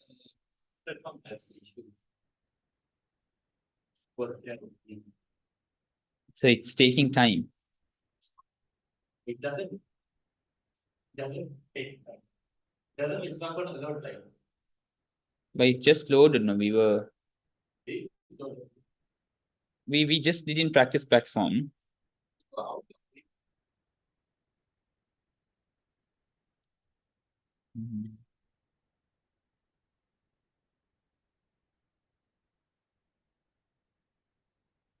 Let's see if I can re-log in.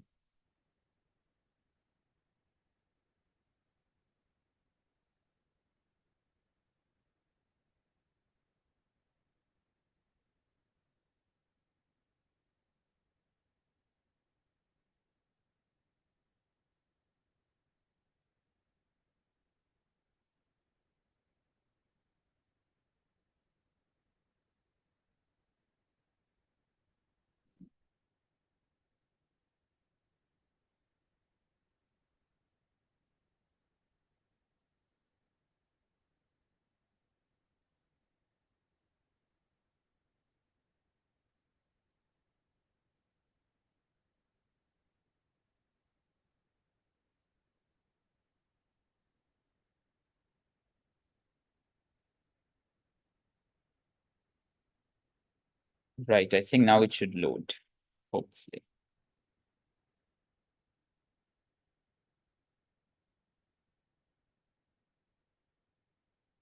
Any questions? You guys have Yamin, Mervin, any other YouTube guys? Do you all have any questions?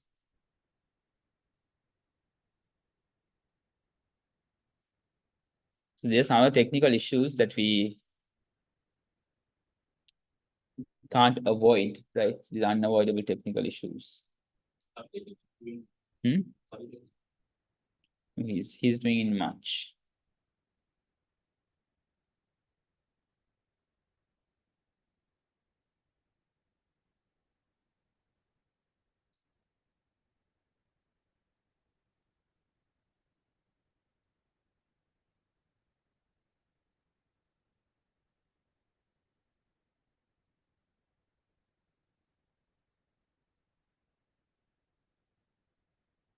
There seems to be a connection issue, right? Connection, because this is connection sensitive, I guess. The platform is connection sensitive.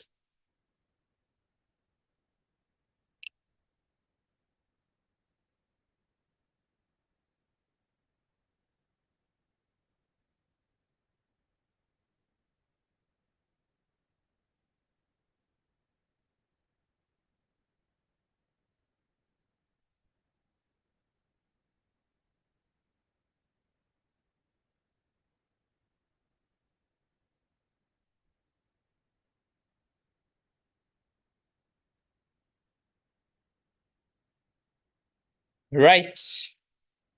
So now we've been given a case, right? So this is section B, again, case-based questions, right? But let's first read the questions. You see, every question is going to have the case. Now, does this question require to read the case? See, according to relevant IFRS accounting standards, how will the legal cost relating to the purchase of property 1 and its subsequent roof repair cost be recognized? Does that require you to read it? Right? Legal cost relating to the purchase were 30,000. You don't need to, right? So this Legal cost is a part of transaction cost, right? That you're incurring to purchase that asset, right?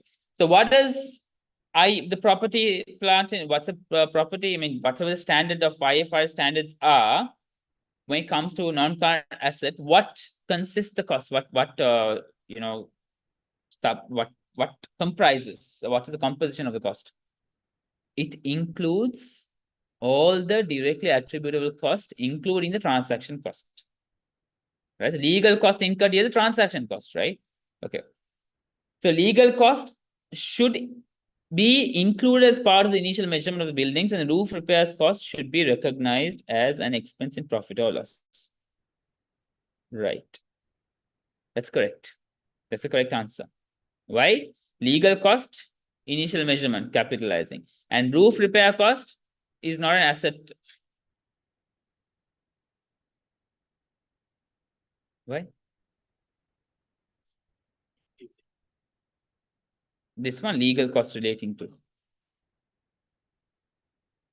roof. Roof repair after cleaning. No, it's during the process. Yes. I had to repair part of the roof. Repair costs are repairs, you know. Bring it to life, you can. Yeah. Maintenance and repair never happens to bring it to life. No, that's the you know, that you don't call it repair, right? That you call construction cost, right? So repair and maintenance, anything that enhances the benefits that you are going to derive from the asset, that is capitalized. Anything that's not going to is not capitalized. Repairs, these are all normal costs. You are going to expense that. Okay. So here the answer is the first one. Next question, let's see, does this require you to read the case? What's the total amount that should be recognized in statement of profit or loss in the year ended 31st December in relation to property 2? Now you should read only property 2, since that requires only property 2. Cost 300,000 and was immediately rented to corporate tenants for 1,000 per month. On 1st September 2008, Osborne Co. converted this property into a sales office for its own use. Right. Now what happened here? What's the standard applicable here? It cost 300,000, immediately rented to corporate tenants 1,000 per month. On 1st of September, it was converted. So when they had purchased, it was for rent, meaning IAS 40. And then on 1st of September, it became IAS 16. First one, yeah. So 1,000 per month, how many months was it rented out? For the year, how many months was it rented out? 1st of September. When is the year end? Year end, 31st of December, right? So when did you take for office use? September, October, November, December. 4 months it was for office use, right? So what they're asking? Recognize the statement of profit or loss. Okay. 1,000 into how many months? Jan, Feb, March, April, May, June, July, August, September, right? 9,000. 9,000. 1st of July 2087. Right. Be very careful. Okay. 1st of July. Purchase on 1st of July. Yeah. 1st of July 2087. Right. Property 2 cost 300,000 and was immediately rented to corporate tenants for 1,000 per month. Right. 1,000 per month. So rental income is going to be for how many months? July. August. Yes, 1st of July. So they're asking for 31st of December, right? 1st of September is when it was converted. Is that relevant to the year end? Conversion, is that relevant to the year end? X7 is the year end. But July, August, September, October, November, December, 6 months rent. It's still IAS 40, right? At the end of the year, it's IAS 40. Read the date. 1st of July 20x7, converted on 1st of September 20x8, not 20x7. December 20x7 is the year end. How many months? 6 months, right? 6 months. Okay. Now 31st December, this is still IAS 40. When does it become IAS 16? September 20x8. Okay. So when is IAS 40? At the year end, you have to annually, you have to do a fair value measurement. Right? So fair value 300,000 was the cost. Fair value as 31st December is 320,000, right? So what's the gain there? What's the gain there? 20,000. 20,000 is gain. Okay. And what's the rental income? 1,000 into 6,000. So what's the answer? Total profit or loss includes both the gain from the fair value measurement and the rental income. Okay. Now this question could have been made complicated. Now there is 20,000 given. Had they given income of 6,000, you sometimes tend to calculate only one. You were thinking, right?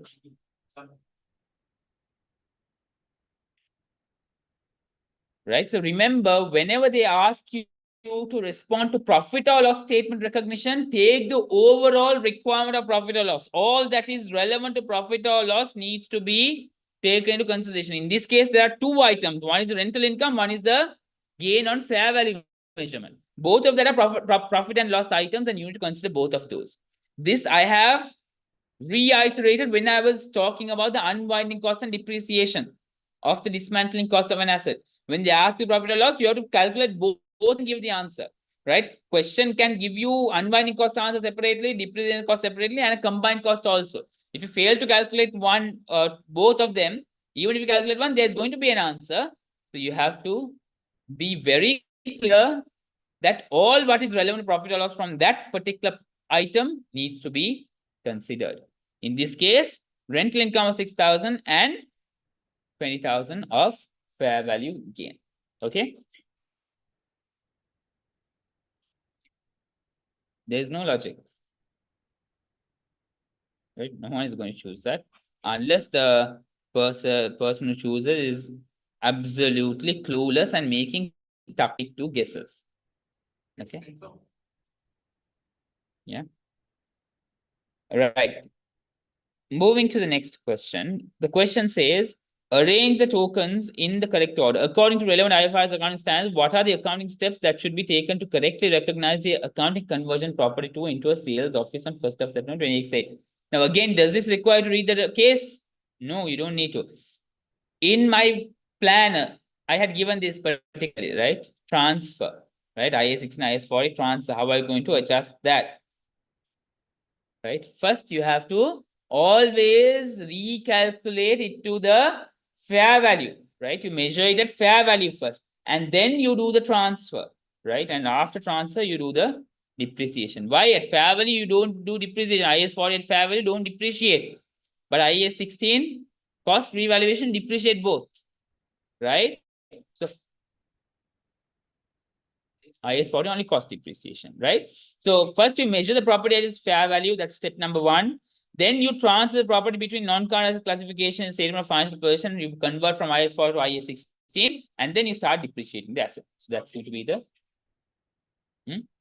IAS 40 cost model. IAS 40 allows two models: cost model, fair value model. Cost model requires depreciation. Fair value model does not require depreciation, right? But most of the time, examiners would test you fair value model of IAS 40.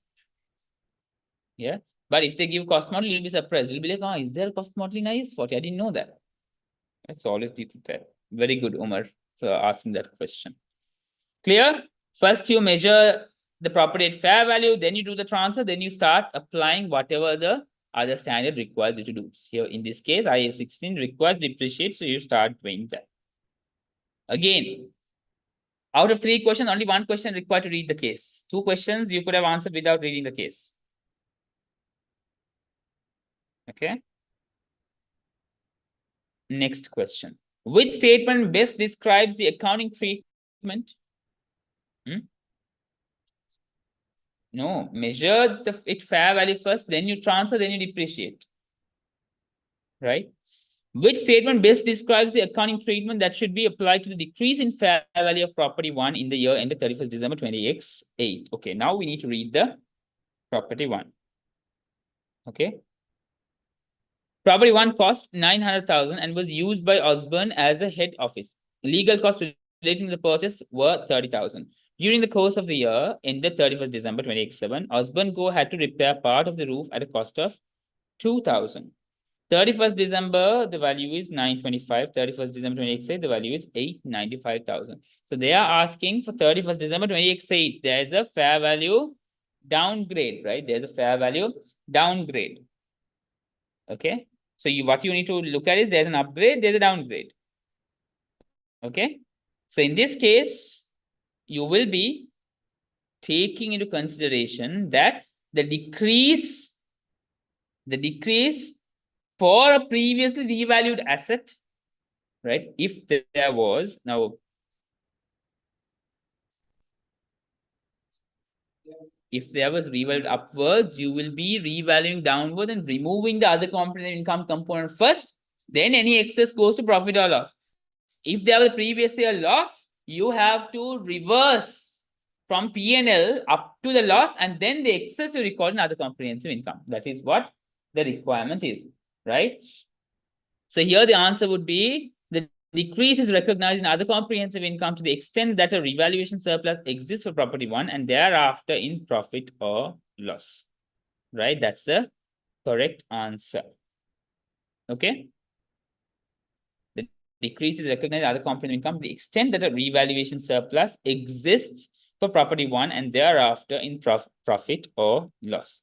When was the property purchased? 1st of July 20x7, 900,000.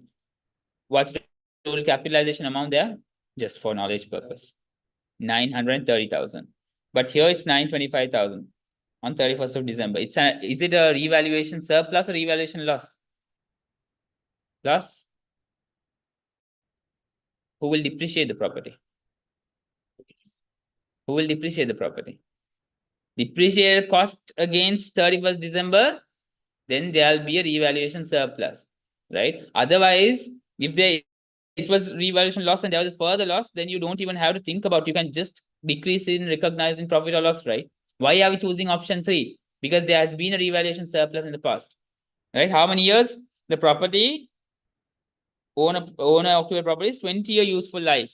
930,000 divided by 20 into 6/12. That would be depreciation. So you deduct that and you come at your carrying amount. Then you see 31st December, was that a surplus or a loss? That was a surplus. Because there was a surplus, you reverse that, then you decrease from, or you record the loss in your statement of profit or loss. Okay, those are nitty-gritties you need to remember. Now you see Umar all of a sudden told that it's a loss. You told it's a loss, right? Think a little bit more. Okay.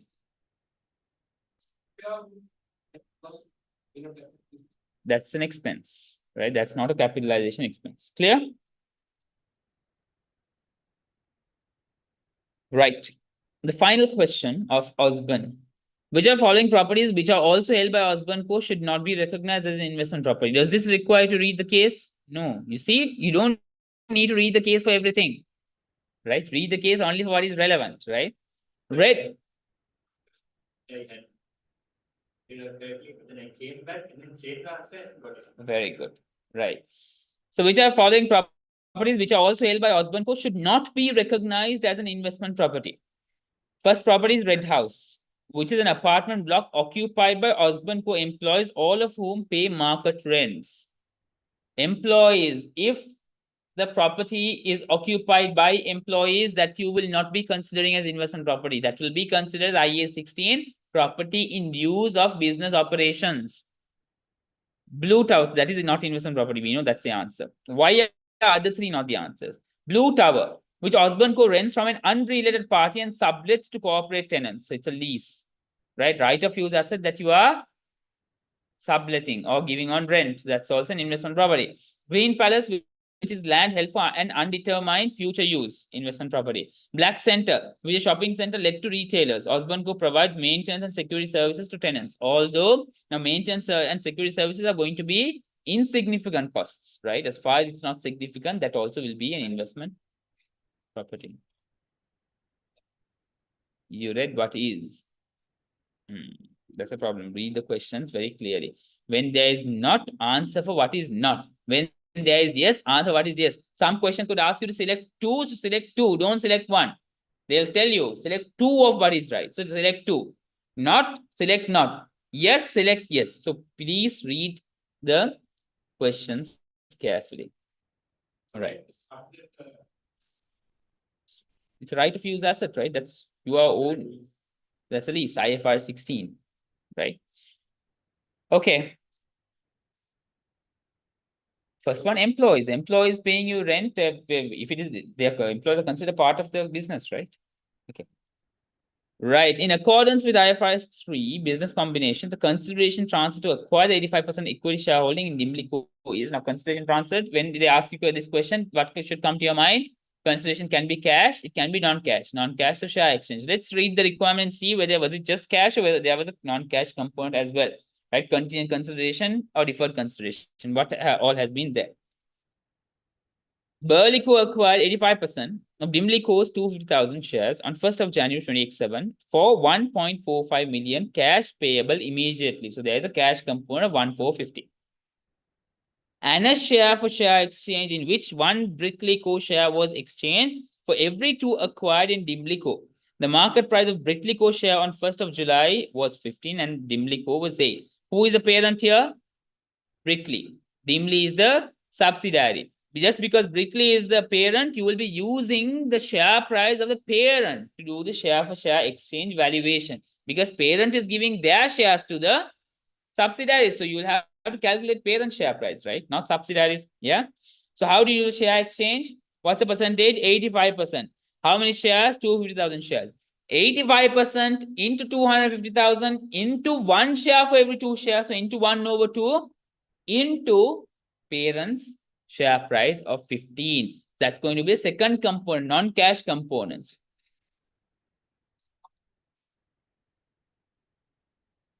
Market rate. We had done that question once, yeah? Okay. Right. So 85% into 250,000 into 1/2 into 15. What is the answer?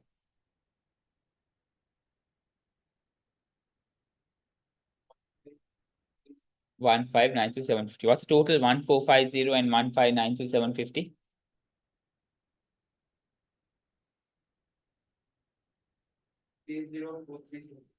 30. 43750. This is how we put the answer. No commas, no dollars. Okay, 3043750. 3043750. That's how we put the answer. No dollar, no comma. Remember that. Right. Next.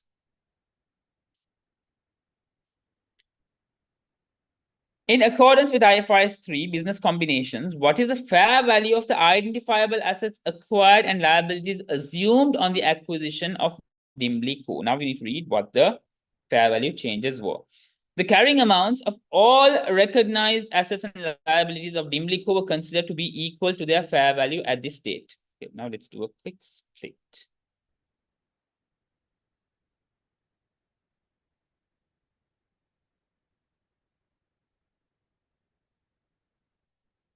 Right. So what they're saying is the carrying amount, okay, fair value. What is the working number here? Working 2. Net assets of subsidiary, right? So what will go to net asset? There's going to be share capital. There's going to be retained earnings that they've given here. Right. And then there's going to be fair value adjustments. Okay. What are fair value adjustments they've given here? Carrying amounts of all recognized assets and liabilities of Dimlico were considered to be equal to their fair value at this date, with the exception of land whose fair value was 200,000 greater than its carrying amount. Is land depreciable? It's not depreciable. So there's no depreciation impact. Had there been a depreciation impact, you would be considering that impact separately as well. Fair value excess depreciation. Okay, you deduct that from here.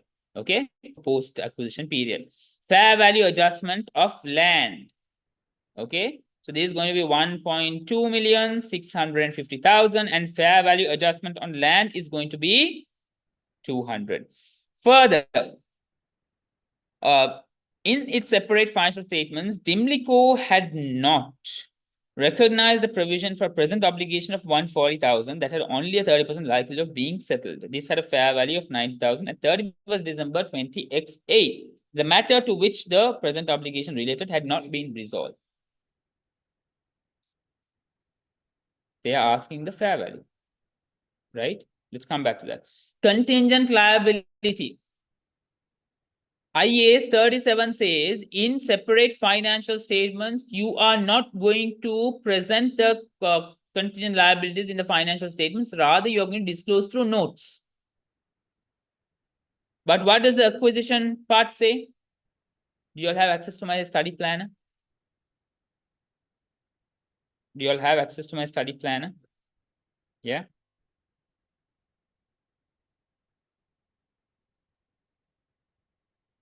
Let me show you that part that I had touched upon, right?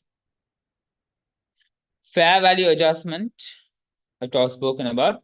Focus on fair value adjustments, right? I've asked you to focus on this, right? What I'm asking to do there? Depreciating versus non-depreciating, non-current assets, 1 point. Inventory value at acquisition, IFRS 3 against IAS 2. IAS 2 requires you to calculate lower of the cost and NRV. But at acquisition, you will have to bring the fair value of the inventory, okay? And then assets and liabilities not included in subsidiary statement of financial position, internally generated intangible assets and contingent liability. How many of y'all refer to that? No? Did you get this answer correct? You got it wrong. Why? Because you did not follow, no? The study planner. Umar, did you follow this part of the study planner? No. Why? Had you followed, you would have got the answer right. Don't you think? Yeah? All right. It was like, let's say, about 50%, I might have. Yeah, then that was I was thinking about. Right. 90,000 contingent liability. When there's fair value adjustment, anything that's not reflected in the subsidiaries, individual financial statements, you will have to consider that. Internally generated intangible asset of subsidiary cannot record. IAS 30 disallows. But you are purchasing, for you, it becomes acquired intangible assets. Now you have to record that as a fair value adjustment. Contingent liability, subsidiary is going to show it as through notes. It's not going to record it, right? But when you're purchasing, if there's a reliable measurement there, you will have to record that at the fair value. That's a fair value adjustment. So liability is fair value adjustment. You will be deducting your net assets. Liability reduces your net assets, right? So contingent liability. So if it is a contingent liability, then coming to group, they are like 90, fair value adjustment. Okay. What's the answer? But there'll be some estimate, no? There's going to be anyway, for it to be disclosed in notes, there will be some sort of an estimate. So you take that estimate value. Like what? But there'll be a value, no? They'll give a value saying that, okay, court case, if they lose, they'll have to pay this, but only 30% certain. So fair value adjustment is necessary for contingent liabilities. Why? That's not going to be there in the statement of financial position or financial statement of subsidiary. So you will have to consider that.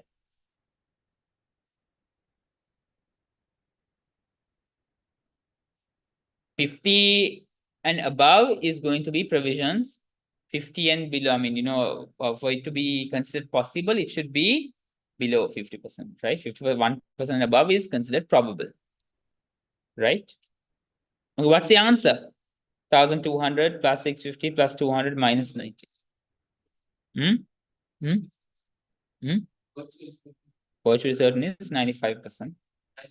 95% above is virtually certain. Right? Okay, so what's the answer? 1,200 plus 650 plus 200 minus 90. So 1,200 plus 650, how much is it? 1,960. Okay.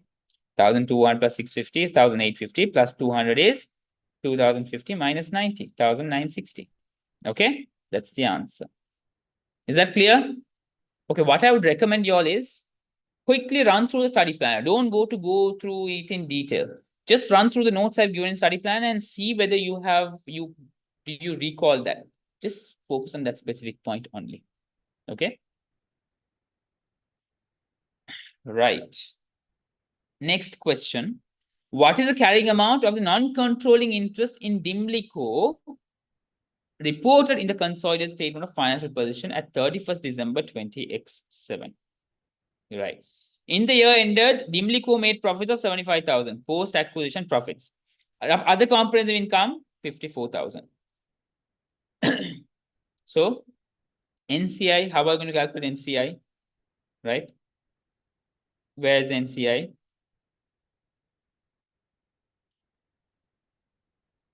Right. Britlico is elected to measure non-controlling interest in Dimlico at fair value. The share price of Dimlico at the acquisition date is used to calculate fair value. How do you calculate fair value? What's the percentage of NCI?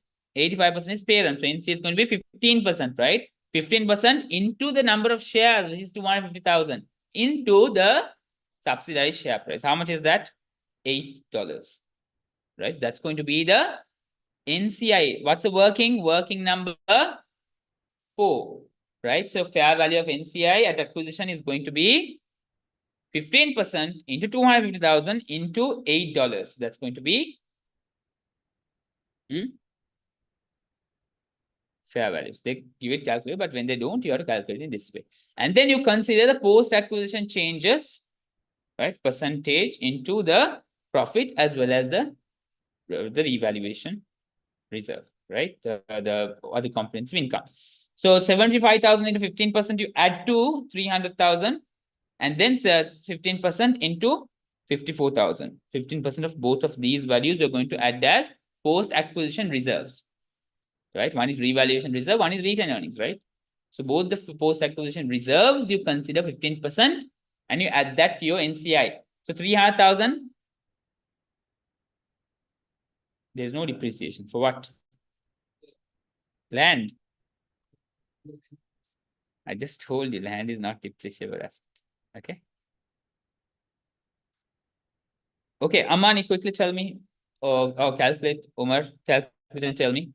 300,000 plus 11,250, which is the 15% of 75,000, and 54,000, 15% is 8,100. How much is that? 319,350. Is that correct? Yeah. Okay. Now you see, even if you would have missed 54,000 and just considered 75,000, still that answer is also there, right? 311 is also given. So always read very carefully. Okay. Right.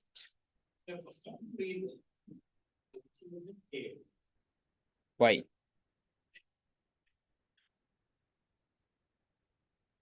Then why do you come at A as your answer? Should have not been. Right. Next question. Now, this question is focusing on the consolidation. Huh? Match the tokens below to correctly reflect the consolidation adjustment required when preparing the consolidated statement of financial position at 31st December 2018 in respect of the sales made between Grimley Co. and Britley Co. All right. Go down. What are they saying? Britley Co. also holds 75% of the equity shares in Grimley Co. That's another subsidiary. Yeah? 2 sub SBUs they've given you. During the year ended 31st December, Grimley Co. sold goods to Britley Co. Grimley, subsidiary sells to parent for 120,000, charging a markup on cost of 20%. A quarter of these goods were still held by Britley Co. at the reporting date. What's the unrealized profit here? What's the unrealized profit here? Calculate and tell me. 120,000 into 20 over 120. It's a markup. Right? That into 1 over 4. How much is that? How much is the unrealized profit? 5,000. Right? 5,000 unrealized profit. But out of that 5,000, what is relevant to now? The subsidiary sell to parent. When subsidiary sells to parent, that is going to be relevant. The profit is going to be a profit of both parent and the NCI. The NCI's percentage will go to NCI. 15% or how much? 25% of 5,000 will be your NCIs. How much is that? So your inventory is going to be 5,000 credit. You are going to reduce your inventory by 5,000. right? Why? You are combining both the inventories and you reduce the unrealized profit there. And then non-controlling interest, you will be debiting 1,250. The balance will be debiting on your working 5, your group retained earnings. Okay. Right. So credit inventory by 5,000, credit inventory 5,000 and non-controlling interest debit 1,250, right? Debit 1,250. Okay. Right. Final question. Which one of the following statements relating to subsequent measurement of goodwill in Dimly code does not correctly reflect the requirements of IFRS accounting standard? Okay. The non-controlling interest is allocated a proportion of the impairment loss in Dimly code's goodwill. The non-controlling interest. Will that be the case? Fair value model. In fair value model, it's not, right? If it was proportion of the net assets model, then you have to. But fair value, you will not. The goodwill arising on the acquisition of Dimlico is not amortized. Not correct. Goodwill arising on the acquisition is not amortized. Then the next one says the goodwill in Dimlico must be tested for impairment annually. Goodwill must be tested for impairment annually, right? This is correct, no? Goodwill arising, this is correct. Goodwill in Dimlico must be tested for impairment annually, that's correct. The non-controlling interest is allocated a proportion of the impairment loss in Dimlico's goodwill, correct. Then, after the impairment, the goodwill in Dimlico is measured in the consolidated statement of financial position at its initial measurement less the group share of the impairment loss. That is incorrect. Why? Initial measurement, consolidated the impairment, after the impairment, Dimlico is measured at the initial measurement less. No, there is nothing as such. You're going to have a goodwill which is going to be impaired. Okay. Group share of impairment loss comes under retained earnings, right? NCI share of impairment loss comes under NCI. So the answer is the fourth one. Clear? Clear? Yeah, from 100% from proportional method, 100% from retained earnings. Nothing goes to NCI. Okay. Right. Then the final scenario, final section B question. Dorothy Co. This is a very complicated question, isn't it? Huh? Revenue is complicated, right? But have we discussed this or not? We have discussed everything in detail, all of these elements in detail. Again, this is also you need to know the nitty-gritties. That's what is important, right? As far as you know the nitty-gritties, that's good enough. Okay. Right. According to IFRS 15, revenue from contract with customers, which two of the following statements are true regarding the agreement between Dorothy Co. and Lucy Co. Right. So agreement with Lucy Co. We can just read the agreement with Lucy Co. But first, let's read the background. Dorothy Co. is a car dealership and provides maintenance services. The following information is relevant to the year ended 31st July 2018. That's the year end. Agreement with Lucy Co. Dorothy Co. has an agreement with another car dealership, Lucy Co. Lucy Co. keeps some of Dorothy Co.'s cars in its showroom. If Lucy Co. sells one of Dorothy Co.'s car, Dorothy Co. pays it a commission agent, right? However, if Dorothy finds a suitable buyer for a car provided to Lucy Co., it can immediately request a return of that car from Lucy Co. Right? So here the Lucy Co. is the agent, right?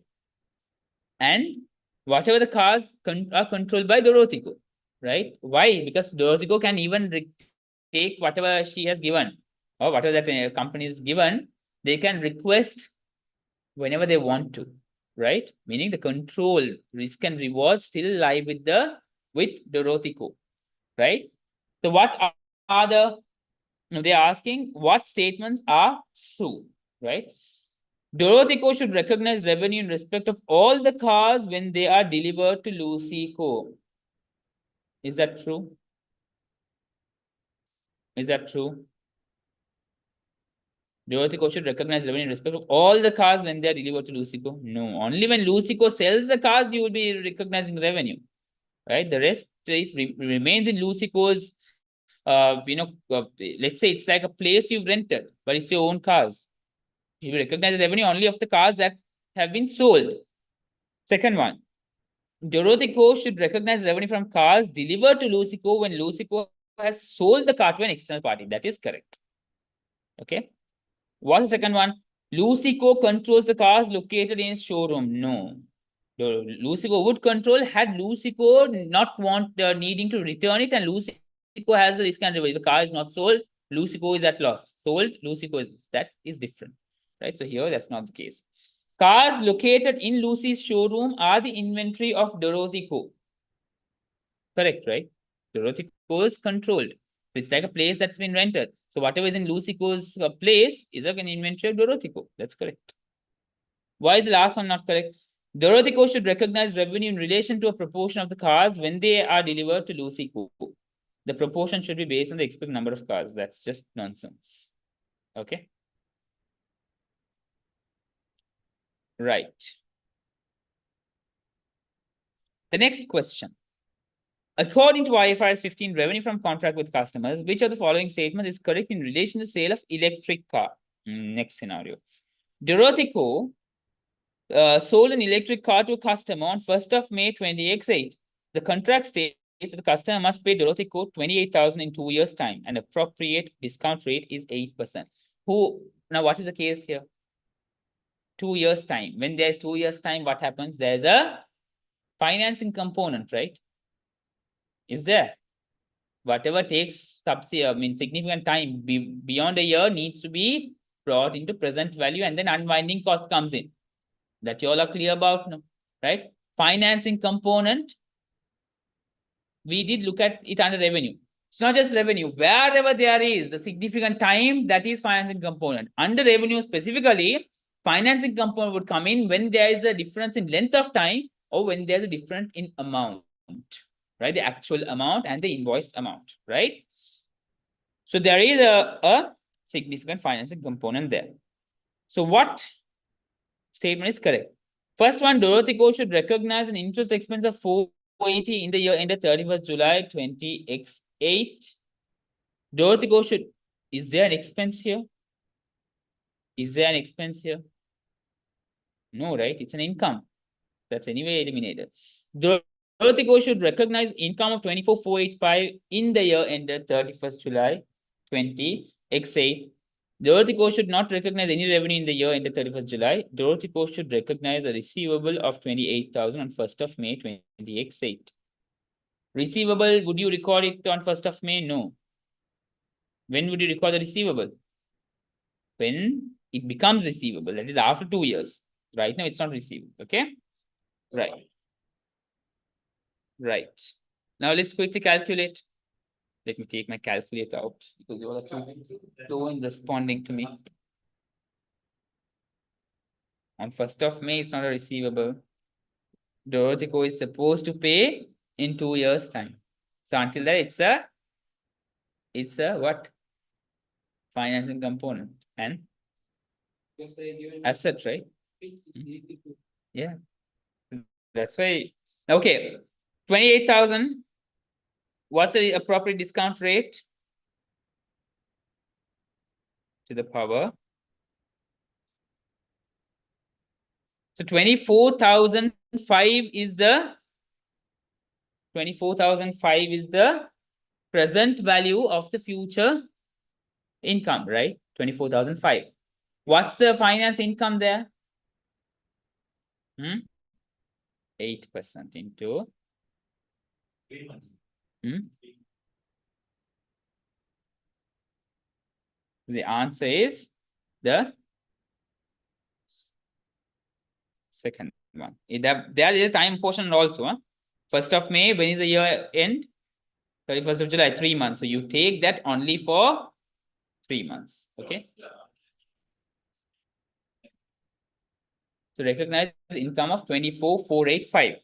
And then what do you do with liability when it comes to unwinding? Tell me. It's exactly the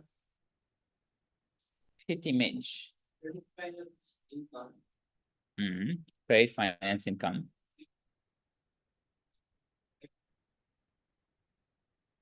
Is it a liability? We don't have a liability there.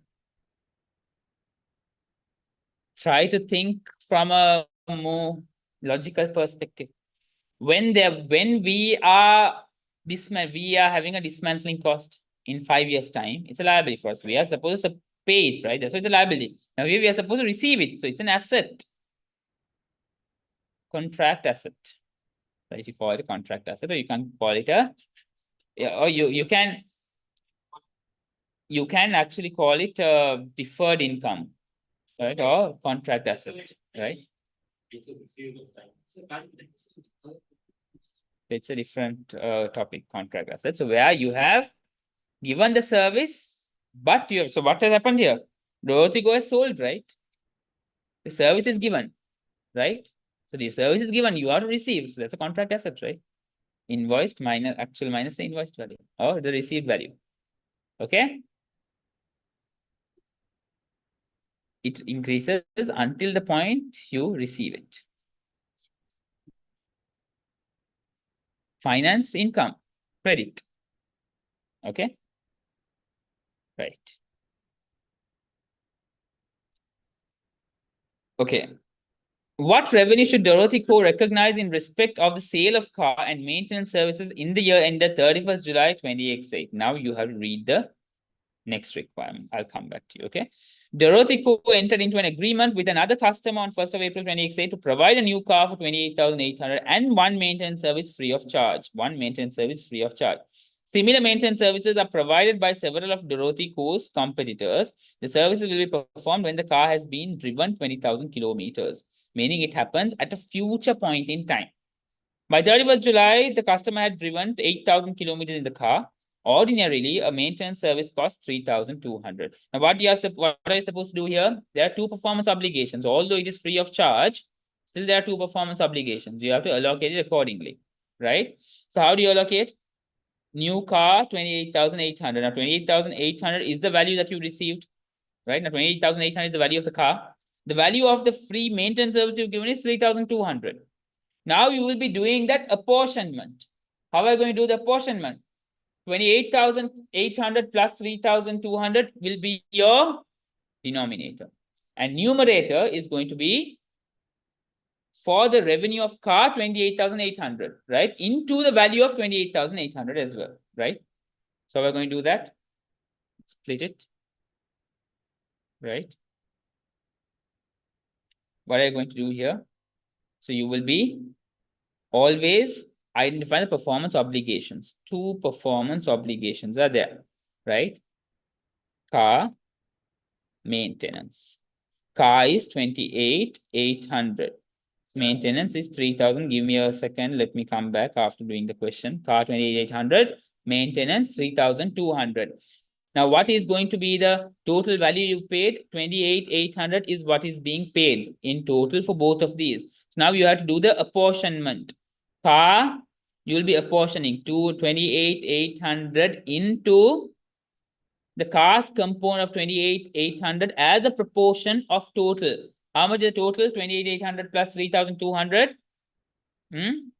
32,000. That would be your car. Your maintenance is going to be 3,200 into 28,800 divided by 32,000. Sorry. Sweet. But tell me what is the answer in this case?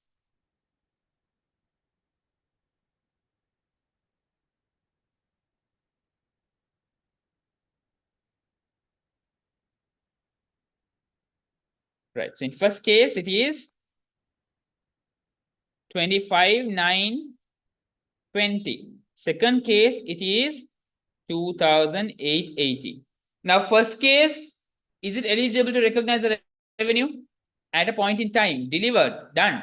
So this you recognize at a point in time. Second one, is it overtime? If it was overtime, you do it overtime.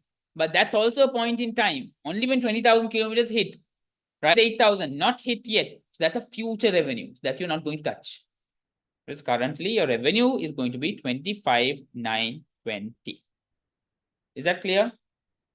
Your revenue will be 25,920. Okay. How do you type it? No commas, no dollars.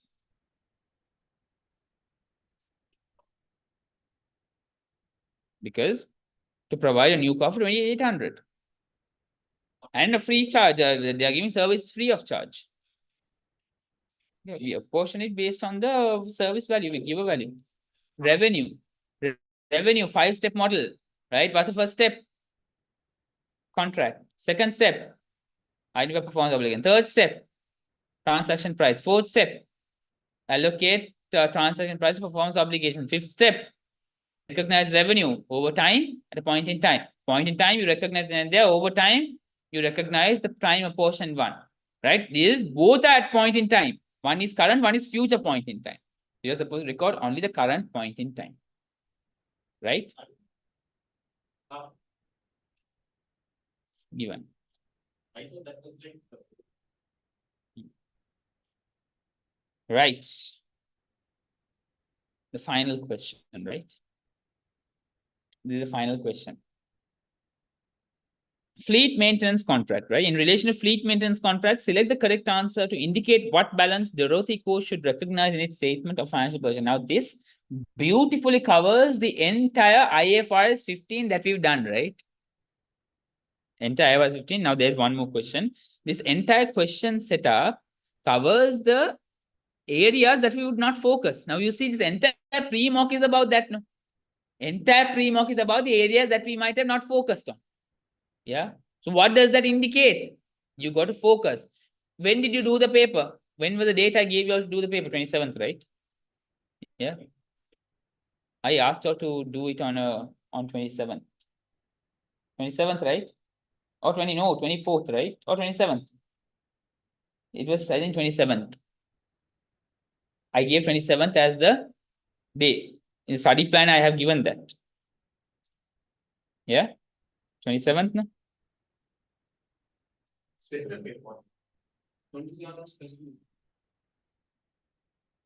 Where attempt pre-December mock on day 24, which was 27th. But the day 25 was no. Day 24, I asked 24. That's what I'm saying. Either 24th or 27th. 24th only I asked her to do this question. So day 30 is Wednesday, right? The day before the exam. No, day 30 is today, right? 1st of December onwards, no, I gave this. Okay, it was from the day 24. But anyway, it should have been either 24th or 27th. Had you done on 27th, you would have received how many days? 3 days to revise the concepts that you have found difficult. All right. Now here, contract, maintenance contract. Okay. On 1st of July 2018, Dorothy Co. won a lucrative $120,000 contract to provide maintenance services for a fleet of cars owned by a corporate customer, starting immediately. Their contract lasts 2 years, right? 2 years is where the contract lasts. Guys on YouTube online, if you have any questions, you can ask that, right?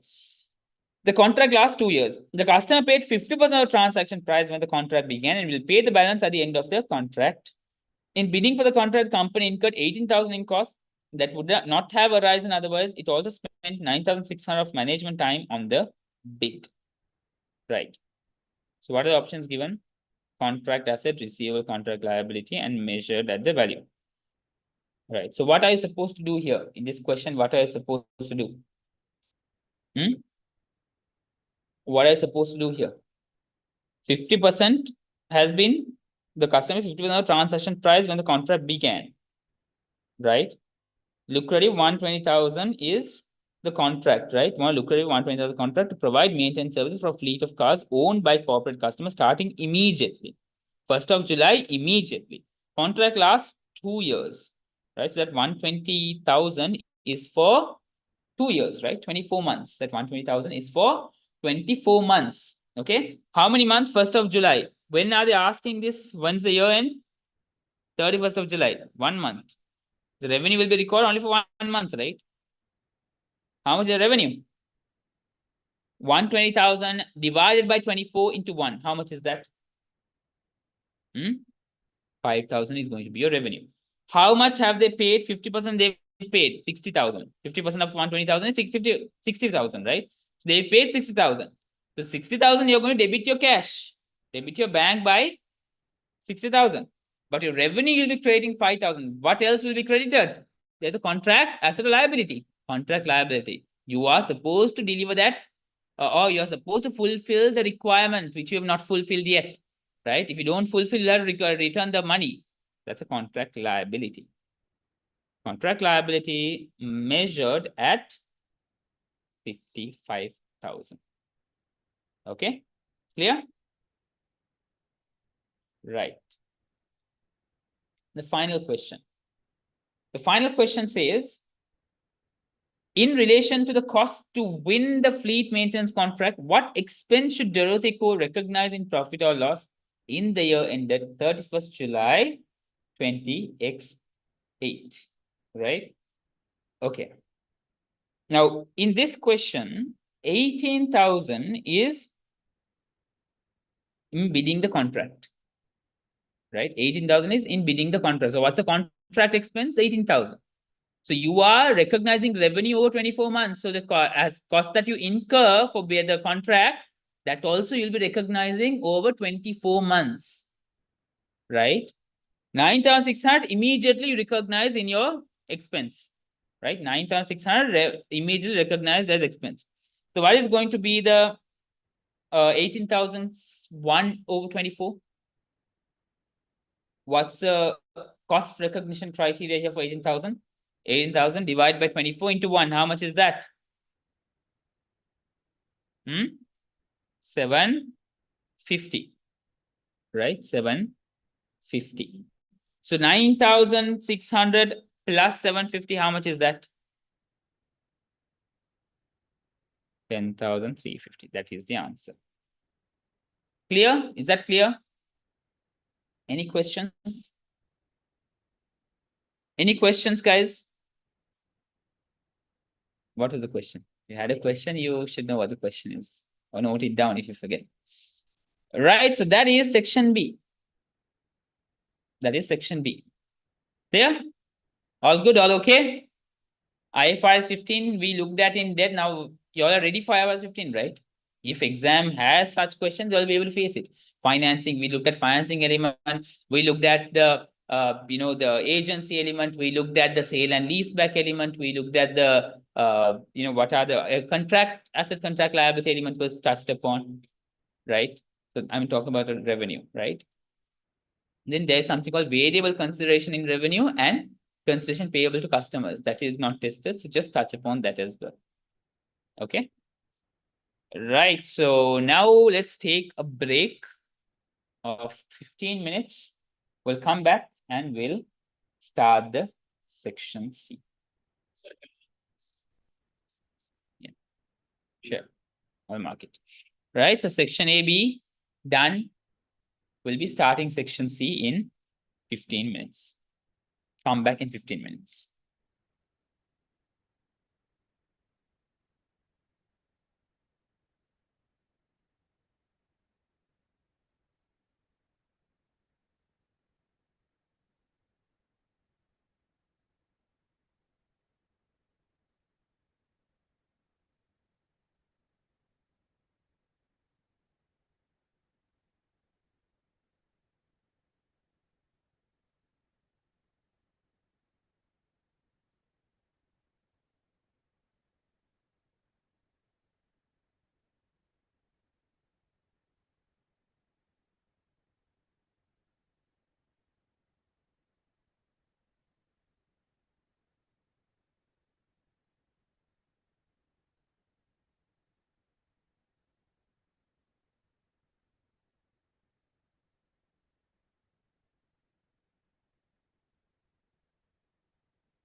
So shall we proceed to section C?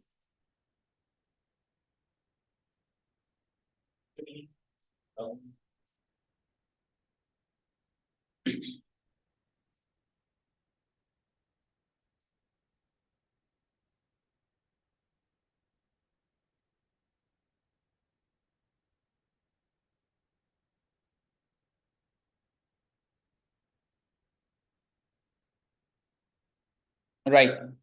So section C questions, a quick tips there. Always you start with answering the question that you're most comfortable about and confident about. Right? There are two questions. Whatever questions you feel most confident about, start with that question. Then read and understand the requirement. That's very important. Understanding the data that is given, the financial information that's given, that's very important. And then you need to start from notes. Right? When you're starting to do the answer, you start from notes. Right? But before you do the notes, you do create the formats, right? What are the formats, what the requirements are, create the formats. And you know that in the question, they would give you the notes. Where is it? Okay. Okay. Right. So what I'm saying is create a format and the questions they would actually give you which sections are the notes going to be relevant to.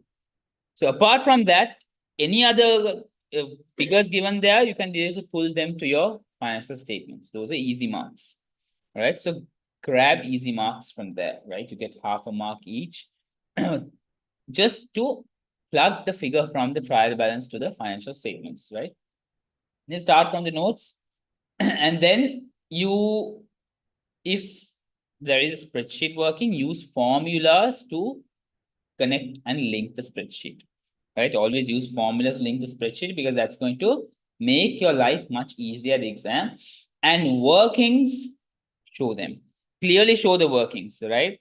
Now workings, please don't go to do the workings on this scratch pad or notepad or whatever. Don't do the workings here. Directly do the workings in this platform itself. This part is where the working needs to be done. Okay? Please don't do the working in the areas that are not submitted. Do the workings in the areas that are going to be submitted, which is this area. Mm-hmm. Mm-hmm.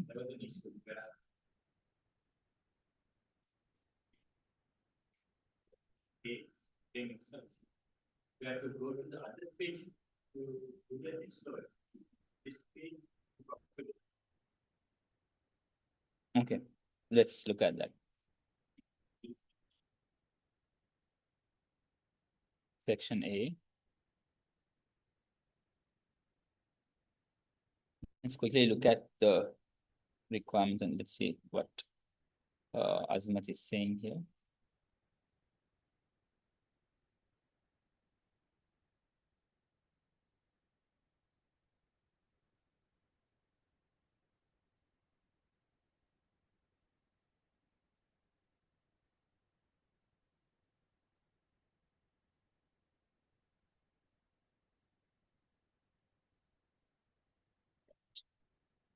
B is an Excel, yes.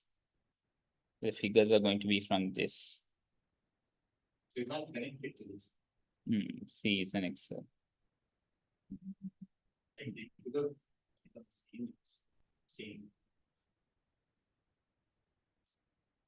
But in exam setup, if I'm not mistaken, I don't know if the exam setup has changed, but the exam setup, there is going to be sidebars over here that ask you to open the Word and spreadsheet, whatever is necessary, I think, right? If they've given this, I think you should be ready for this situation also. There'll be a side option that says Word or it's. You can't connect like the profit from here to there. No, when you work on the Excel, there you open the Excel and you work on the Excel, there you can do the connections. But I don't know, usually they give, if it's an Excel, they give one Excel, one Word. That's what usually it has been. Not sure if they're changing the format from this time onwards. Not sure about that. Like, I change the profit and then. Ideally, they give that. Not sure why they have not given that. Is it like just like the marking scheme? There's something wrong here also? Not sure. Okay. Right. Requirement A says explain how the discovery of the inventory defects would affect the financial statements. Okay. Remember, section C question. One question is going to focus on, as we've already done it in revisions, one question is going to focus on the financial statements, either the single entity or group financial statements. And second question is going to focus on interpretation, right? Interpretation also could be for group, single entity, or cash flow statement if it's a surprise to you, right? Yeah. But be prepared, right? I've already given you points to analyze that. Be prepared with that, but it's very uncommon. Even cash flow statement preparation also can be pop up as a surprise.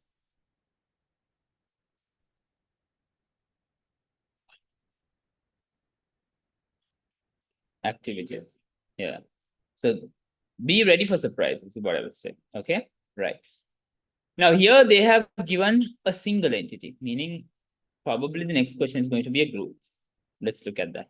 The following scenario relates to 3 requirements. Mervyn Co. has prepared a draft trial balance. So the first requirement is explain how the discovery of the inventory defects would affect the financial statements of Mervyn Co. Right. The next requirement is statement of profit or loss. The third requirement, statement of financial position. Okay, these are the requirements. Okay.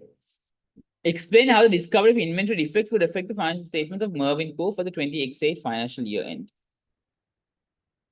Which section is that? Last note. Final note says, in February 20x9, prior to the financial statements being authorized for issue, Mervyn Co. determined that some of its inventory produced in December 20x8 had manufacturing defaults in February 20x9. So this is events after reporting period. IAS 10. It's not 2010, it's 10. Right? IAS 10, events after reporting period. The events after reporting period says any event that happens between or after the reporting period, but before the final statements are authorized for issue, and that provides further information of condition existing at the reporting year end, needs to be adjusted. If it's new conditions that did not exist, that you don't adjust. So they're adjusting event, not adjusting event.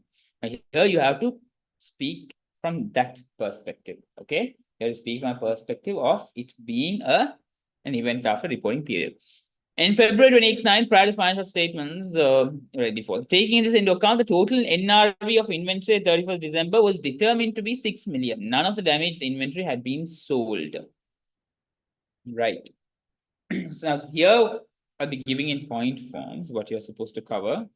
Events after the reporting period. If you identify that correctly, reporting period.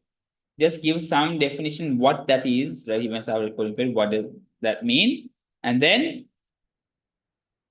you give some insights as to adjusting versus non-adjusting, right? Then you are going to talk about the effects of adjusting. Now, these are 3-mark questions. So 3 well-explained points or 2 well-explained, the sentences are going to be good enough, right? Effects of adjusting events, right? Then you will have to connect it. Scenario. Right. Mervyn Co. identify whether adjusting or non-adjusting. Okay. And then the final is going to be the impact on financial statements. right? So you expand these, when it comes to these points, you will have to expand this, right? So first you discuss what this is, standard IS10 events hour reporting period. Then you talk about adjusting versus non-adjusting, right? Then you show what would be the effects of adjusting events in the case of adjusting, because you identify that correctly. Then scenario, you connect it. Mervin Co. identify whether adjusting or non-adjusting this case. And then you look at what's going to be the impact on the financial statements. Okay. Okay, impact on financial statements, and here you also will be showing in numbers. Okay. Okay. Show this in numbers. Right. Now let's read this note again. Now here you know the theory part, events are reporting period, adjusting was non-adjusting. When there was condition existing, that's an adjusting event. Now in Mervin Co's case, it is inventories which had been there, defect had been there at the year end, right? Conditions existed. Now it's providing further information, conditions existing. So that makes it an adjusting event. You identify that properly. And then what is going to be the impact of this? You will have to write down the inventory to the net realizable value of $6 million. What have they identified inventories as? 8,620. You'll have to write it down to 6,000. So you write down by 1,000. So you do that little bit of math there. So you write it down by 2,620. Right? That effect is going to be in P&L. Okay, expenses. Clear? Closing inventory. So what happens here? So they're asking, explain how the discovery is going to work. So this showing numbers and impact on financial statements. There you'll show how statement of profit or loss is affected due to this, and how statement of financial position is affected. You bring the value down, closing inventory down to 6,000, and statement of profit or loss, you will be writing it down as an expense. Okay.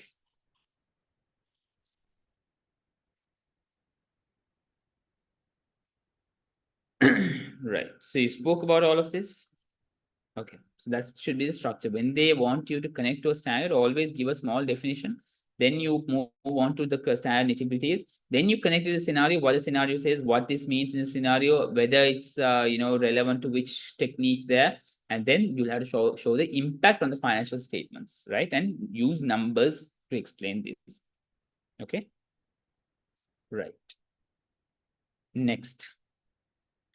To prepare a schedule of adjustments to the draft profit listed in the trial balance, taking into account the additional information in notes 1 to 4.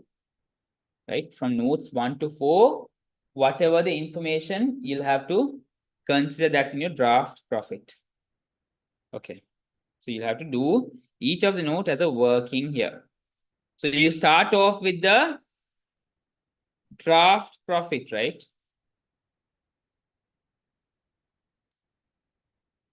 Profit.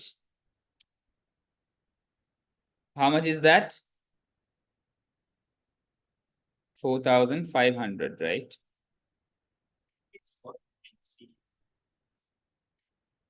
No, always use the use abbreviations as little as possible. Better to use. I mean, draft profit is good to do, right? Draft. Right. But it's not recommended to use a lot of abbreviations, right? Right. Then there are going to be workings based on the notes given. Right. So working reference, right? Working reference. Keep a space for working reference. Okay. Working reference, keep a.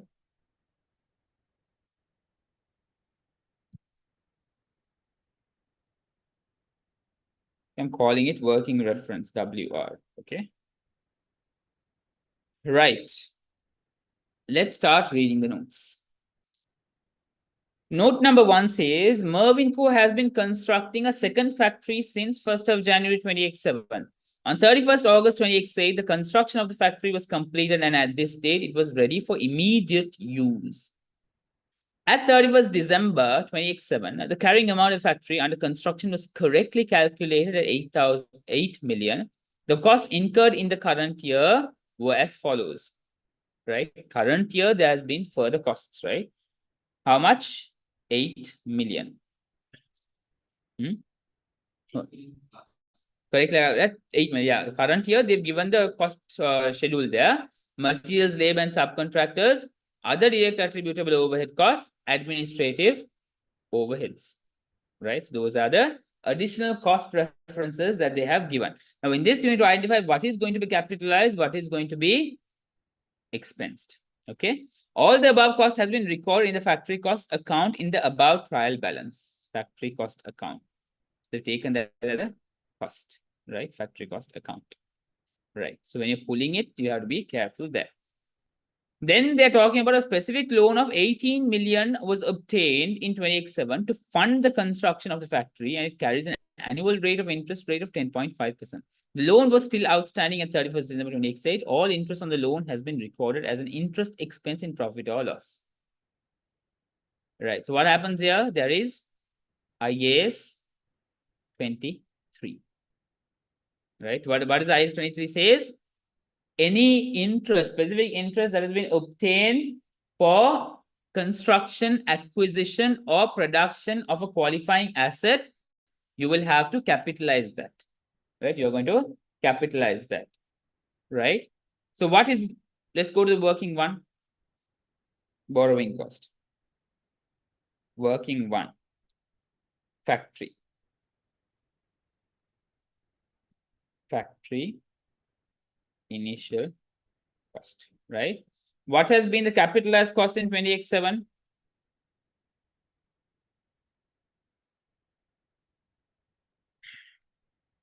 $8 million, right? Okay. Then materials, labor, and subcontractors, that's direct cost, direct attributable cost needs to be capitalized, right?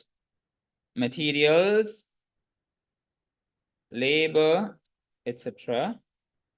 You have to capitalize 5,000. Then other directly attributable cost. IAS 16 says you have to capitalize. Now this is for a construction, right? So incurred for a construction. 2 million. Okay. Administrative overheads, will you be recording that here? Administrative overheads are not recorded. They are expenses that you'll be showing here. Admin cost. I was in 2 minds, but then I thought they would have included it in that table which they were. Minus 500. So be careful when you're reading. You have to be very careful when you're reading it, right? What's the other item that you need to capitalize? Borrowing cost. How will the borrowing cost work? 18 million is the loan, right? So 18 million, 10.5%. When did the construction start? Right? On 30th, the construction was completed on 31st of August. So this year, in 2027 was when it was, so January, right? Jan, Feb, March, April, May, June, July, August. 8 months. 8 months of cost you'll have to capitalize, right? Whatever you're going to capitalize here, you're going to remove from your profit because they have recorded entirely in the interest. So draft profit has already calculated those interest. Borrowing cost. What is going to be the formula? Yeah. 18 million into 10.5% into how much?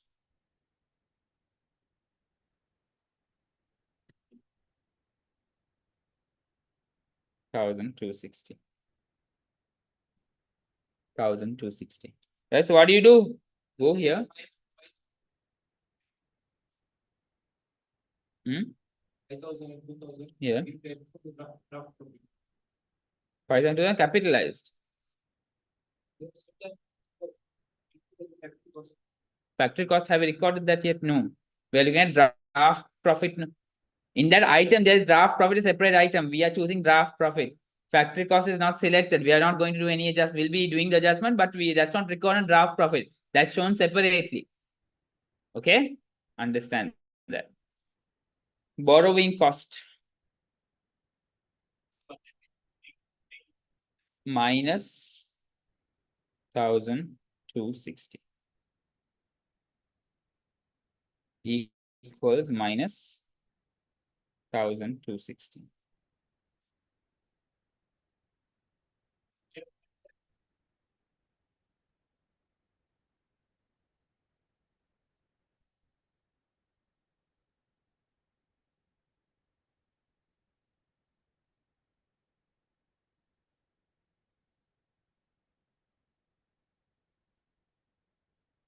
You are correct. We have to add that. Why? Because we have already recorded in full. So we have to reverse that 1,260. Okay. We have to reverse the 1,260, which is going to be the borrowing cost. What's the working reference? 1.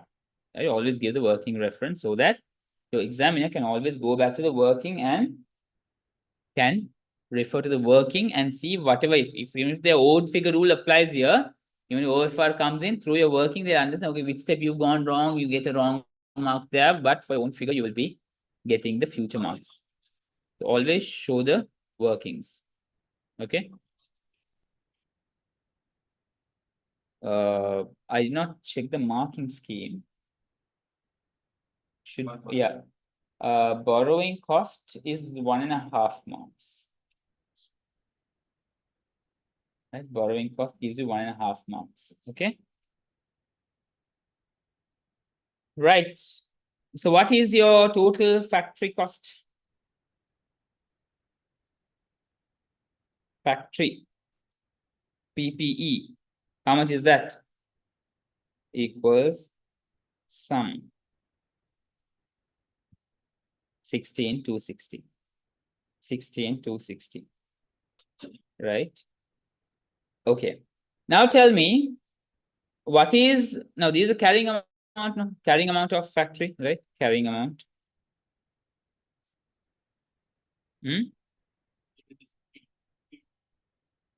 60. So don't you have to add last year's interest?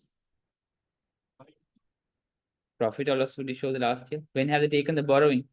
When had the borrowing happened? 20x7. This is only they've borrowed the funds. Why will there be an interest last year? When is the year end? It's 31st of December X7. When did they take the borrowing? X7. What does the question say? Specific loan was obtained in 20x7. So why will there be a borrowing of interest expense last year?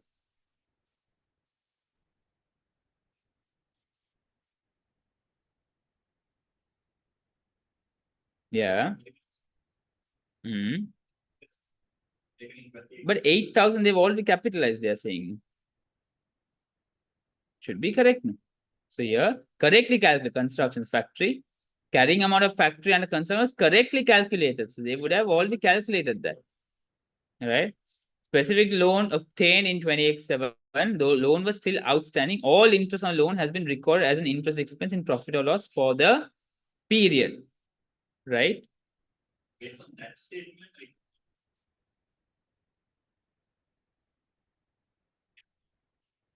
No. No, you will not be doing that. Right? You will not be doing that because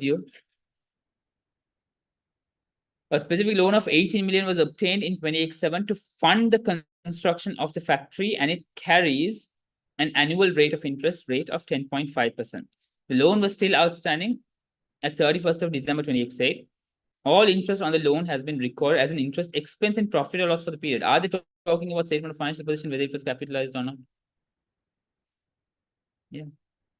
They're not talking about the statement of financial position, right? Don't assume. Yeah, so have they spoken anything? They're just speaking about profit or loss only. Are they speaking about statement for financial position? No. You can capitalize and you can expense also. They would have capitalized, they would have expensed also. Never know. last year's retained balance, I reduced, I added the interest to them. Last year's insurance, I added that to last year's retained. Why did you do that? like the expense and should not be expense. Right. So when it comes to FR exams, look at the information that is evident, that you see, right? Don't go to assume. Have they told here that last year financial position, this was a figure, that was a figure? No, right? In 20x7, are they saying when was it obtained? How are you going to calculate then? What basis did you calculate that? Tell me. How can you calculate for a whole year? It's obtained 20x7. You can't calculate for a whole year, right? They said all interest. All interest on the loan. Those are all assumptions, Azmat. Does it make sense what I'm asking you? How are you going to quantify that 20x7, which month they took the interest? Are they saying that, yeah, could be at the end of the 20x7. Had it been at the end, we will be recorded. So don't assume. The information does not give any of those, don't assume. Okay? But then it was like they will like to be tricky. They won't be tricky at that point. If they are tricky, that will be evident here. Is it evident? Had they given the month, they are being tricky and it's evident. They've not given the month. No? So don't assume. Okay? That's where you go wrong. Knowing too much and trying to do too much is also going to cost you marks. Okay? Right. Now, depreciation. How are you going to calculate depreciation? Mervin Co. depreciates building over 20 years. No entries have been made in respect of factory in 31st December 20x8. Right. So the construction was completed on 31st of August 20x8. Right. September, October, November, December. 4 months. Yeah. If your carrying amount is wrong, depreciation, if you're calculating it in the divide by 20 and multiply by 4, you're getting marks there. Divide by 20 into 4 divided by 12. Divide by 20 into 4. Own figure rule, right? You'd go wrong where you went wrong at, but you're getting own figure rule. Okay. So 271 is going to be your depreciation.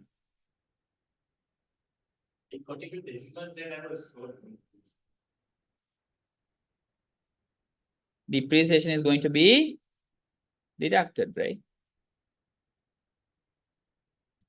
Depreciation is deducted from the adjusted profit. Okay. So that is the first note. Done?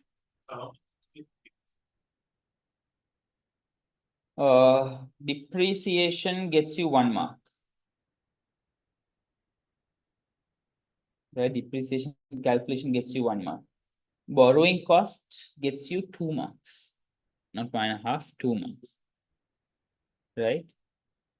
Admin cost adjustments gets you half a mark. Right? Depreciation gets you in total 1.5 marks.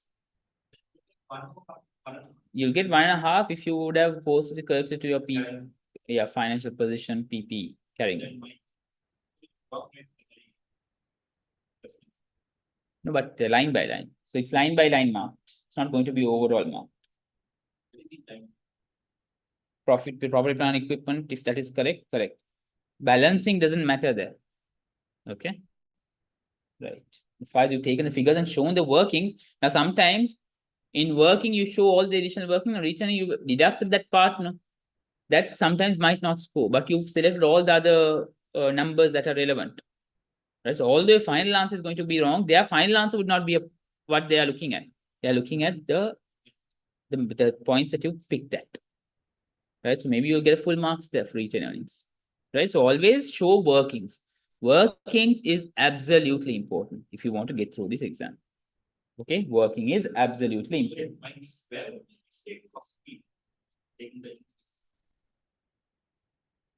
It would cost you at retained earning calculation. So step by step you'll get, but the final figure you might go wrong. Right? Because profit that we're adding profit, there is a difference then. That would be where you would go wrong. Yeah. Okay.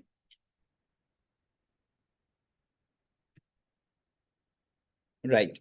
Now tell me, how is this going to be affecting my SOFP, non-current asset, PPE, right? Non-current asset, PPE. So here I'll be taking 16,260 minus 271 as one of my power plant equipment answer, but there is a PP given here apart from that, 36,000 at that.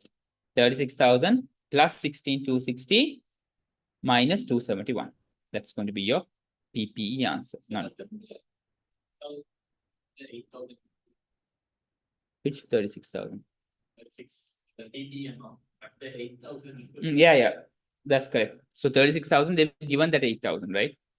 So correctly calculated, right? Which there in this. So you don't need to minus. So in that case, what you'll do is 36,000 and you pick only the ones that are missing. You add 5,000, you add 2,000, you add 1,260 and you minus 2,271. Yeah, so that also is possible. You deduct 8,000 and add the entire working number one. Okay, that also you can do. Or you can go and 36,000 plus 5,000 plus 2,000 plus 1,260 minus 271. That also can be done, right? Because 8,000 already there in 36,000. Okay, right. Is that clear? Right. Moving on to note number 2. The revaluation reserve relates to Mervyn Co's head office. At 1st of December, it was discovered that the head office had been damaged due to a storm, resulting in an impairment loss of 2 million. This has been included in the calculation of draft profit before tax and is reflected in the carrying amount of property, plant, and equipment. What happens there?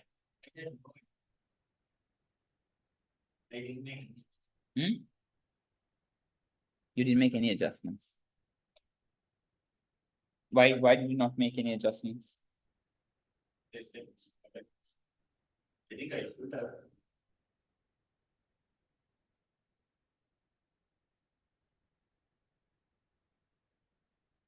What they're saying is revaluation reserve relates to Mervyn Co's head office. At 1st of December 2028, it was discovered that the head office had been damaged due to a storm, resulting in impairment loss of $2 million. IA 16, PPE, revaluation. Tell me, how is that adjusted? How is that recorded? Tell me.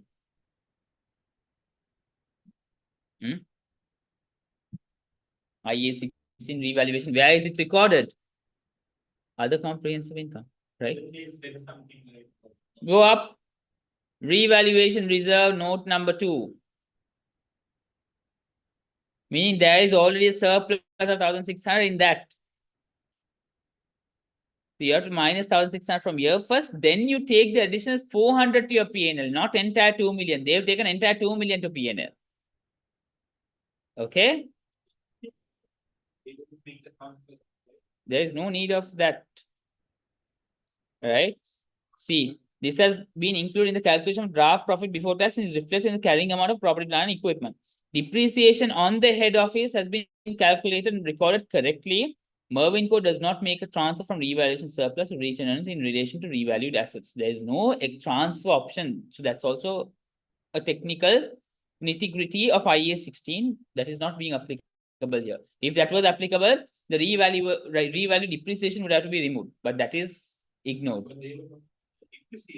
Of course, the transfer happens is the IA 16, when they talk about transfer, it is about depreciation, the excess depreciation, right? No, you can't think, Azman. At this point, you can't think. You have to be clear, right? Thoughts and think is going to screw you up.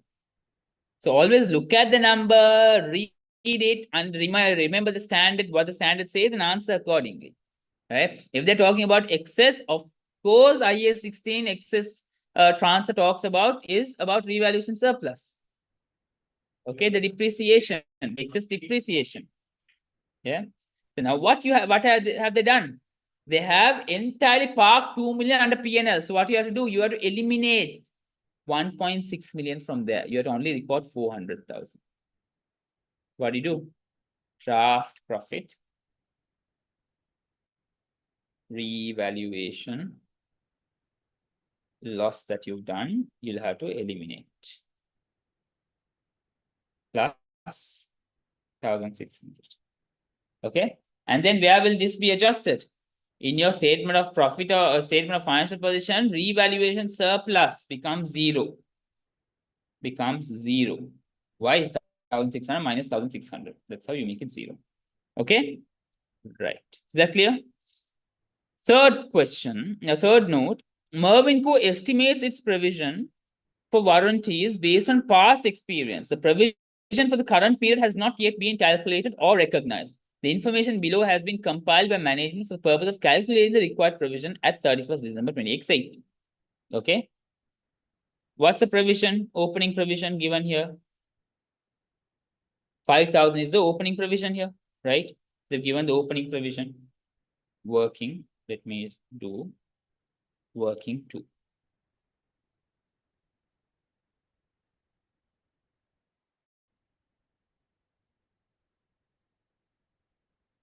Opening provision. They've given how much? 5,000. Closing provision, how much is closing provision? How do you calculate closing provision? They've given you the percentage, right? Right. Units sold into probability of defect into expected cost to remedy is going to be your provision, right? So what's going to be a closing provision? Show the working, right? How much is that going to be? Equals, let's do for product A and product B.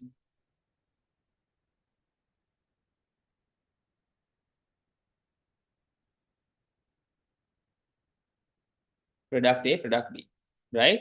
How much is it for product A? 25,000 into 15% into what's the expected cost? 32. Okay. And then for product B, sorry, 25,000 into 15% into 32. Okay, fine. And product B, how much? 1.1 million.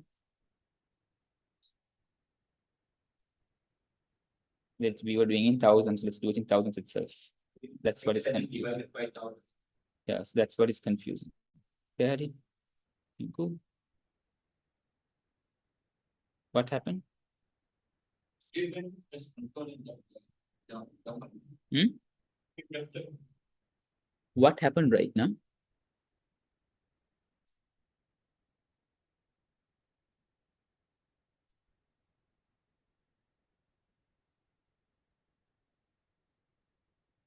That was crazy.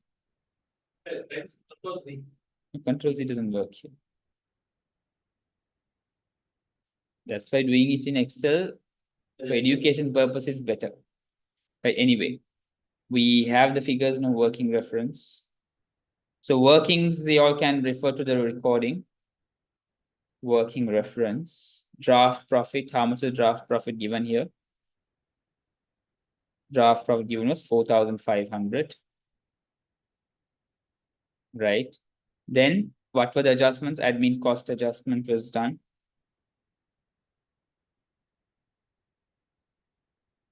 Admin cost, how much was the admin cost that was added? 500. Right. Then what adjustment did we do? We did the borrowing cost. Yeah, you can call it interest reversal. But give the reference. How much was that? 1,000 to 260. And then depreciation. Depreciation was 271. Depreciation, again working 1, 271. Then revaluation.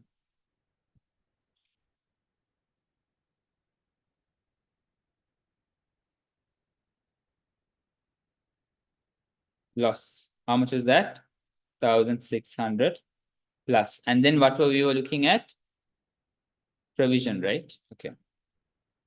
Opening provision. And then closing provision.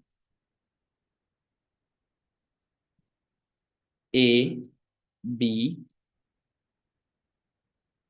25 into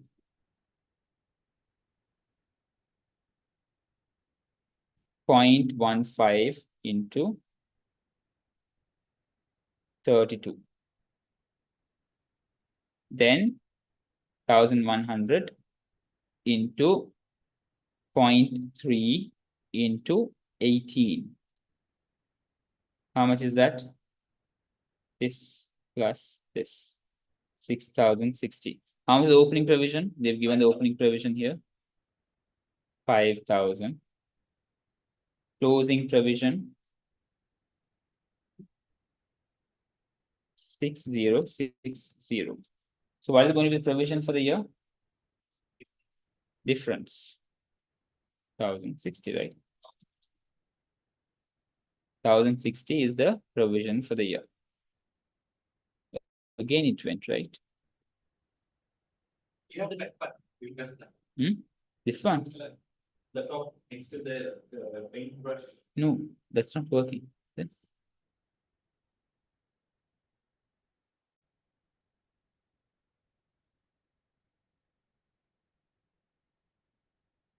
Right, there's something wrong here.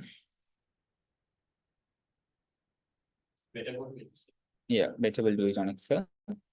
So I'll know how to look at it from a holistic perspective, right? Okay, 1060. Let's just do the draft adjustment, and then let's do the financial statements in Excel. Okay.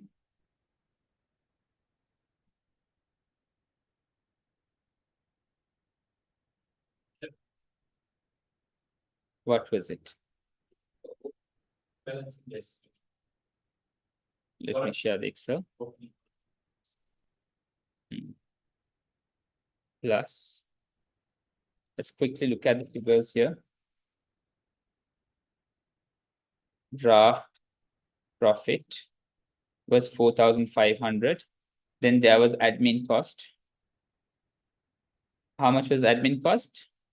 Can you quickly tell me the figures? 5. Minus 500.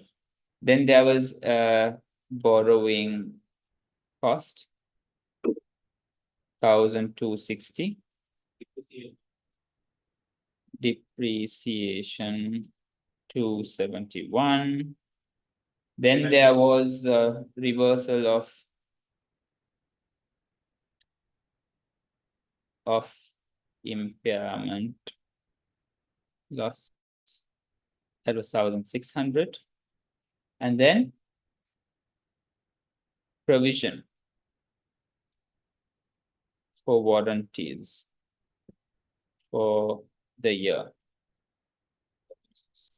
1,060.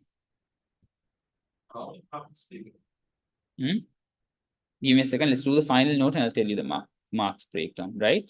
So in February, prior to the financial statements being authorized, there is an inventory write down. How much write down? 8,000. 8,620 becomes 6,000. So you have to show inventory write down of 8,620 minus 6,000. That's 2,620. Right?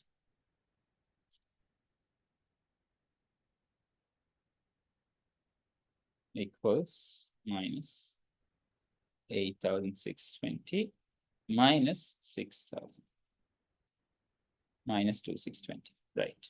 Now let's look at the adjusted profit for the year.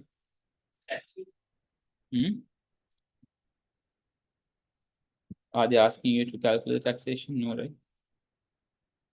Then why do you need?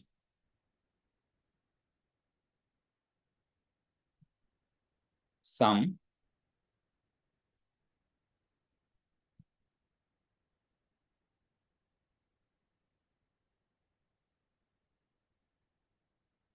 these are your adjusted profit, 2,909. All right. Bold. That's your adjusted profit. Okay. Now you know each of these items, how they are going to impact your different financial statements. Okay.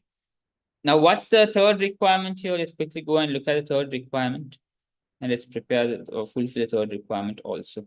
Statement of financial position. They're not asking profit or loss, they're asking financial position. Right. So here you can actually create a draft. So creating a draft also and pulling the easy marks is going to help you immensely. Non-current asset. What are non-current assets that we have here? PPE is there, right? PPE has been given as the non-current asset. And then there is current asset where we have inventory because that's what we wrote down. Then there is trade receivables and cash, right? Trade receivables and cash, right? That's the current assets. Then non-current, that gives me total assets. Then my equity. Equity, I have share capital, retained earnings, revaluation, but you'll have to show that. Zero. Yeah. You do the working and you show 0, you get 1 mark. You have to put that, right? Because that adjustment has been done, so you have to show that you are doing that adjustment. So you're getting half mark, I think. I'll tell you the broken. Yeah. Okay. Always show the workings. Then there is non-current liability. There's a loan that they've taken, right? So in this, they've given the loan. Loan, note 1, 19,890. What? Why do you need to add? Loans, you don't do that. You do that on finance cost under statement of profit or loss. Don't get confused with amortized cost, provisions, and normal loan. Okay. Current liability, give me a moment. Current liability, provision for warranties was a working that we did. Then we have trade payables and tax payable, right? Trade payable, tax payable, right? Property plant equipment, how much is that going to be? 36,000 plus, right? 5,000 plus 2,000 plus 1,000, 260 minus 271, right? That is my PPE. Okay, that's my PPE. Inventory, how much is the inventory going to be? 8,620 minus 2,620. Right? That's inventory.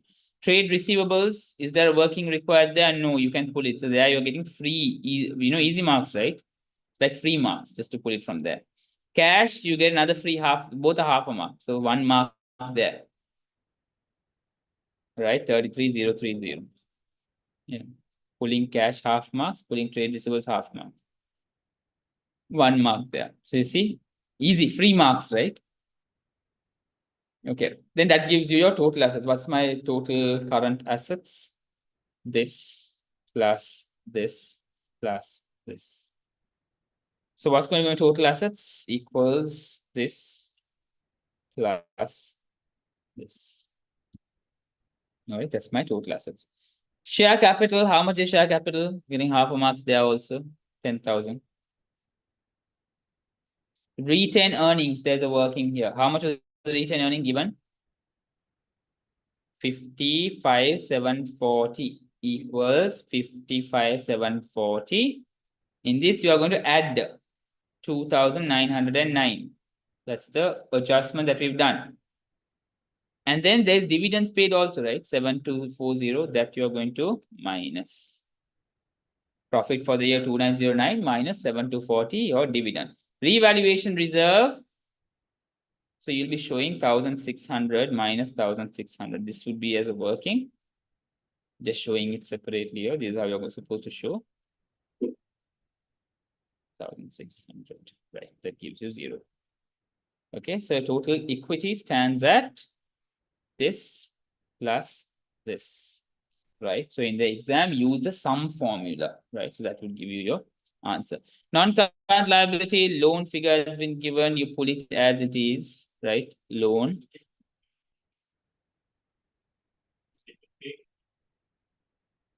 For which, yeah, they have already expensed it, right? That's already considered in P&L. Because there would be an additional loan that they would have taken in the last year, right? That we don't know. Examiner is not saying it. I did the other thing. But then the additional part came up to the interest for 1 whole year. Okay. Right. Then, So like the extra 1,890 would be 1 whole year's worth of interest.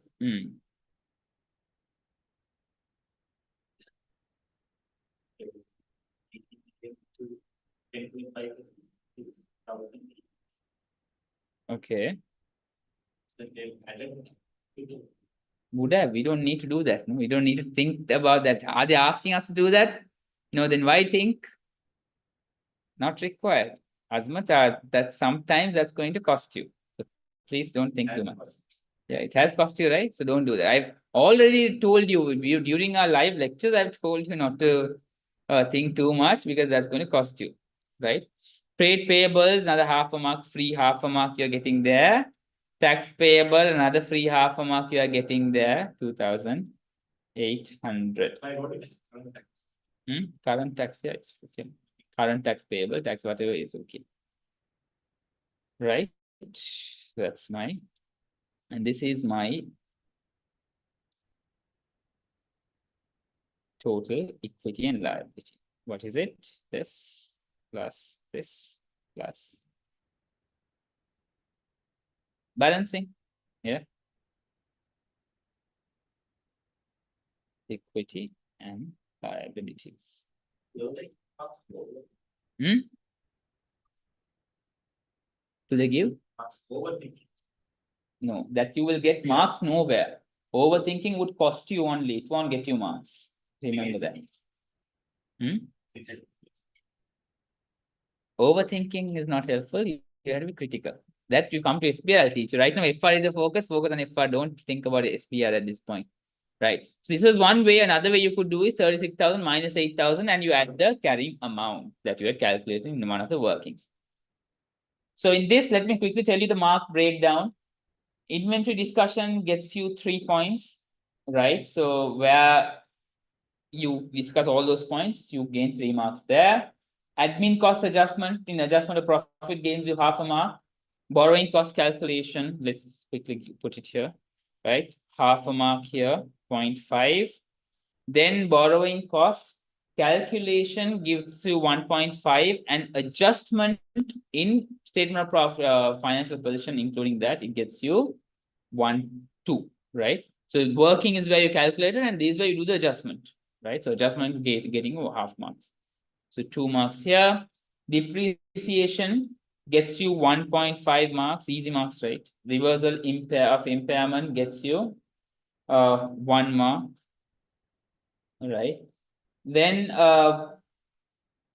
you get, for provision, you get 2 marks. Right? Why? Opening balance, closing balance to calculate, just to identify difference, you're getting 2 marks. Just imagine how much good marks, right? Then 1 you get for inventory write down. Do you get for the final figure? No. Final figure does not. For the entire thing. 8 marks. That's good. But like I messed up a lot of time. Yeah, that's good then. 3, 4, 5.5, 6, 7, 8. Yeah.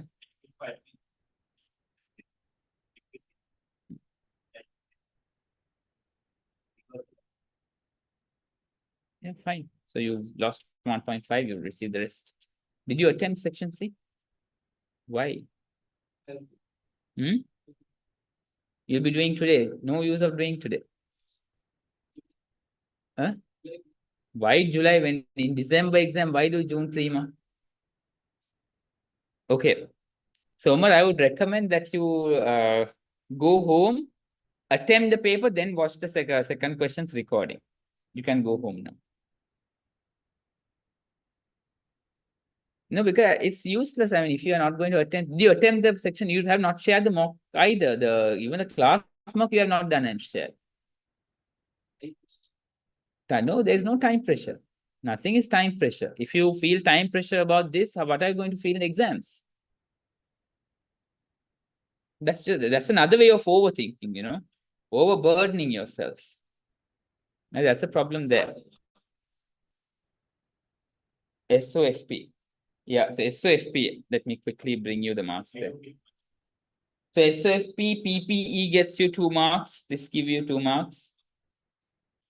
Give me a minute. Inventory gets you 1 mark. Trade receivable gets you 0.5. Trade cash gets you 0.5 marks. Then you get share capital 0.5. Right. Then retained earnings, you are getting 1.5. Revaluation reserve, you're getting 0.5, right? Just for showing 0, right? You're getting 0.5 there. And then loan, you are getting 0.5. Provision, you are getting 1. 0.5 for this, 0.5 for this. All the 0.5s are free marks. How many 0.5s do we have? 1, 2, 3. 3 marks you're getting free of charge. Right? Why?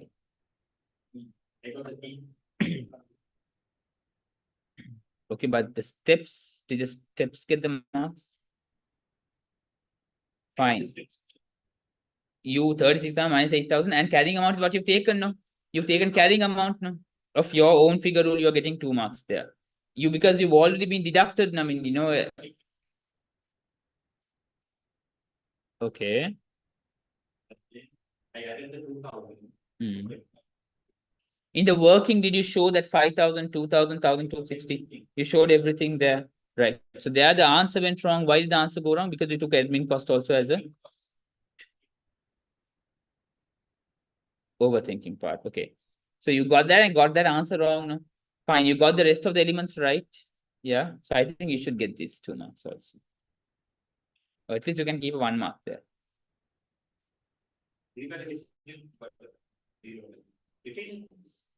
Returning, did you use the profit that you arrived at? Yeah. Did you deduct dividends from that? You get that full marks. Yeah. Did you take the free marks? Did you get the free marks? All of them? Loan you screwed up. Yeah, loan is screwed up. Okay. What? You took only 5,000. Okay, then warranty, you're not going to get marks there. Still, you get around 5, I guess. So 5 here, 6 there. 11. And events after reporting period, did you discuss that properly? First A.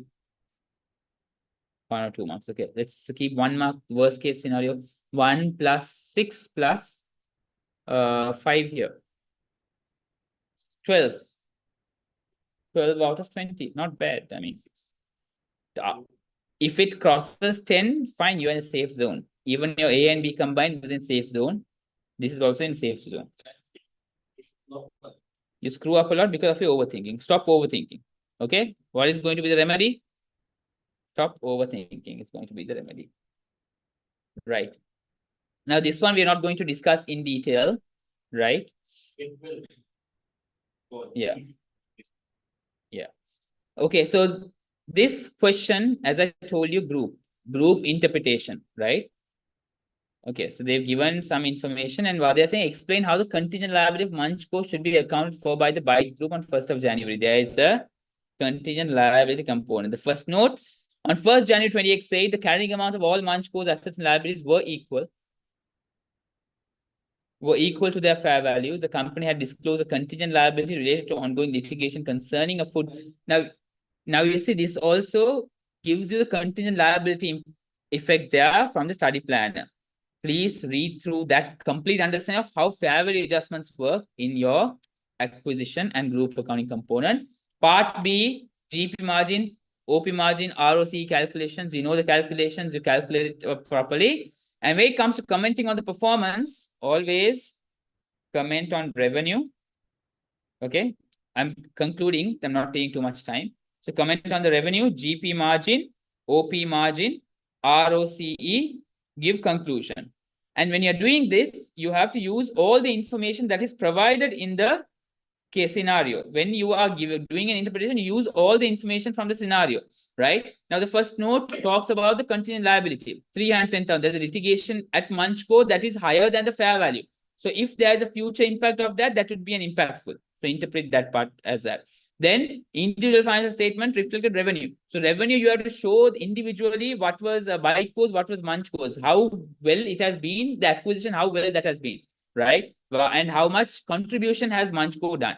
Then Munchco currently focus on exclusively on manufacturing prepared meals, but it plans to expand its product range in the future to include cold pressed juices. So diversification is happening there.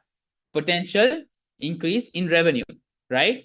Then substantial research cost, meaning in future there is going to be increased, increased revenue and increased GP margin, OP margin, right?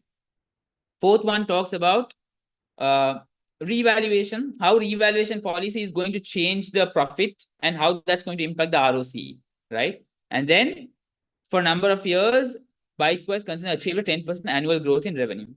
That did not achieve, that's a problem, right? You have to indicate that. But why is it organic market, the food is growing towards, the demand is going towards organic market. So because the organic company has been purchased, Munchco, future is going to maybe a good future. Yeah. So future looks good. Currently, it's weak. That's how you need to conclude, right? So you all need to know the formulas. We'll use the formulas and use all the information that's provided in the case to give the interpretation.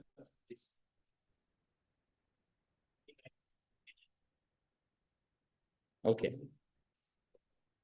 That's why contingent liability. You see, there was a question in section A. There's a question in section B, and there's a question here also, right? That's very important because that's a part that most of them ignore. And that is why I had given in my study plan specifically. And you see how many questions we have it in pre-mock already. So imagine how many, since it is here, I don't think it will be there in the main exam, but being prepared is always good. Okay? All right. Exam,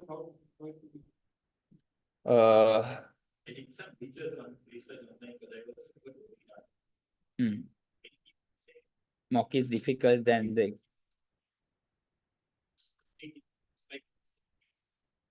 exam is going to reflect the mock. It's going to be yeah.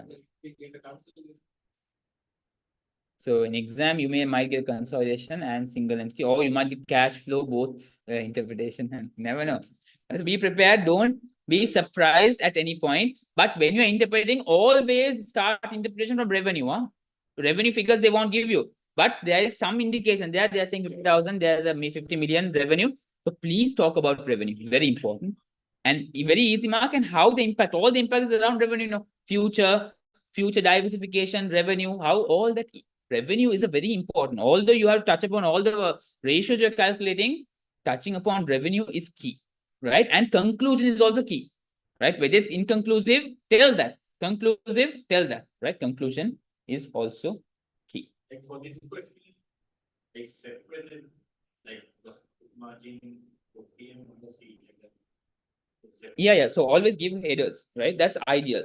So like I've given here, revenue would be one header, GP margin, OP margin, ROC, then conclusion.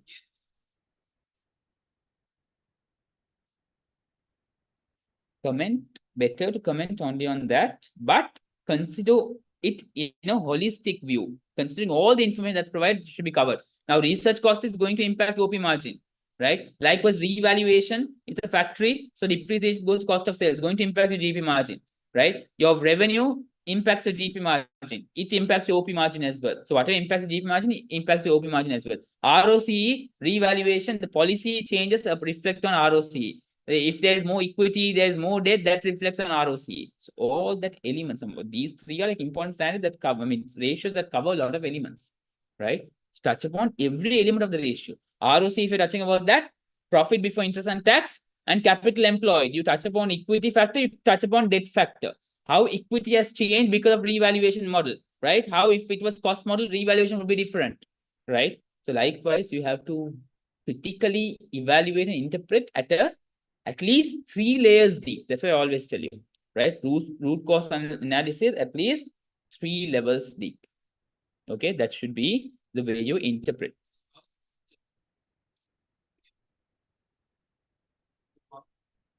So interpretation is getting you around 10, 11, 12, 14, 14 marks. Yeah, 1, 2, 3. So I'm on 14 marks there. 14 marks, 3 marks for calculation of ratio. You're getting 3 marks there. That's very easy, no? Calculation ratio, that's very easy. Try to show the workings in that case. At working there step by step on, right? 0.5 for every ratio. So show your workings. That's very important. Please don't not show your workings. Very, very important. And always be ready for section. Now, there's A here, A there. Both were standard-based questions that required a little bit theoretical understanding or explanation. Always be prepared for such questions also. Okay? So please, these are the final moments that you all can use before you all go into the exam and do the exam, right? And when you are, one more tip I want to give you, when you are preparing statement of financial position or any items, always use the highlight feature from here, right? Use the highlight feature to highlight the figures that you've already used, right? You select this figures and you highlight them if you have already calculated them, right? So there will be an option to highlight. Now, this is a tab, so it's not allowing, but you can highlight, right?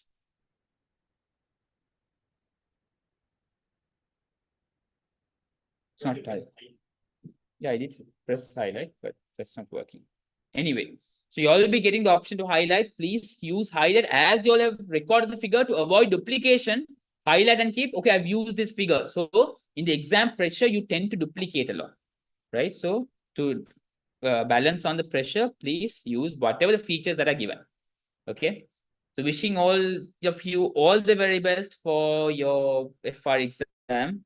I'm sure with all the practices we've done, with all the practices that you all have done, with all the learnings that throughout we have extracted and learned, we will be able to get through the exams, all of us. Okay. So please make sure these final days, right? Exam is on Thursday. Yeah, Thursday. Yeah. So Monday, Tuesday, for you, Wednesday, 3 days. Remember, is it morning? Thursday morning? 11:30. 1:30 morning, what time? 9 a.m. Right. So if you're going on the Wednesday morning, Thursday from 3 p.m. onwards, stop studying. Keep books away and relax. Wednesday, right? After your exam, you come back from your exam. That's also morning exam. So FR, just spend around 3 hours just to revise if you want to. Otherwise, don't. You also, Wednesday, 3 p.m. onwards, don't do anything. Especially on the exam day morning, don't touch the theory.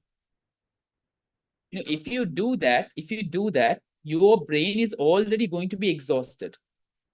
Because when you read a lot, when you try to think a lot, your brain is already exhausted. So when you go to the exam, you won't have the capacity of thinking and reading as much as you had, right? So don't strain your brain. Don't exhaust yourself. Get a good sleep, a very good sleep, and go to the exam. 1 hour before the exam, be there. Don't touch books. Don't touch theories. If there are short notes that you can just have a look through while you are traveling, that's okay, right? But don't go to read too much and practice questions on that day morning and the prior day evening.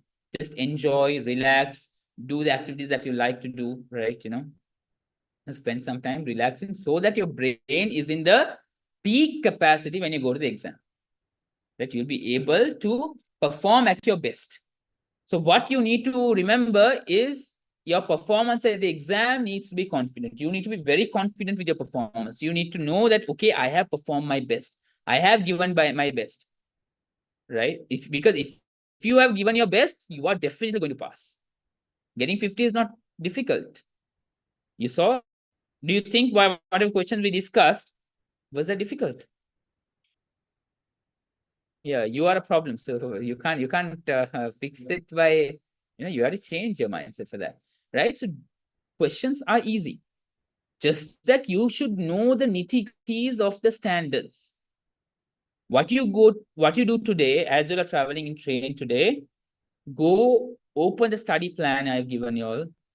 Just refer through the notes that I've given, right? And then see whether you relate to what is being told there. If not, now you see in that continual liability, how impactful that was for Prima, right? IFRS 5, whatever we discussed today, in that, if you feel like, okay, this is standard I need to pay attention on, IFRS 15, right? So if you think that you need to pay more attention, pay attention there, right? Do that.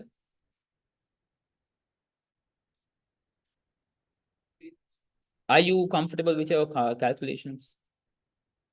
Good with calculations? Sure. How are you going to tell that without doing any mocks? So I did all practice questions. I do about 20. Right. So that's the A and section A and B, right? Section C questions. Focus on section C. Yeah.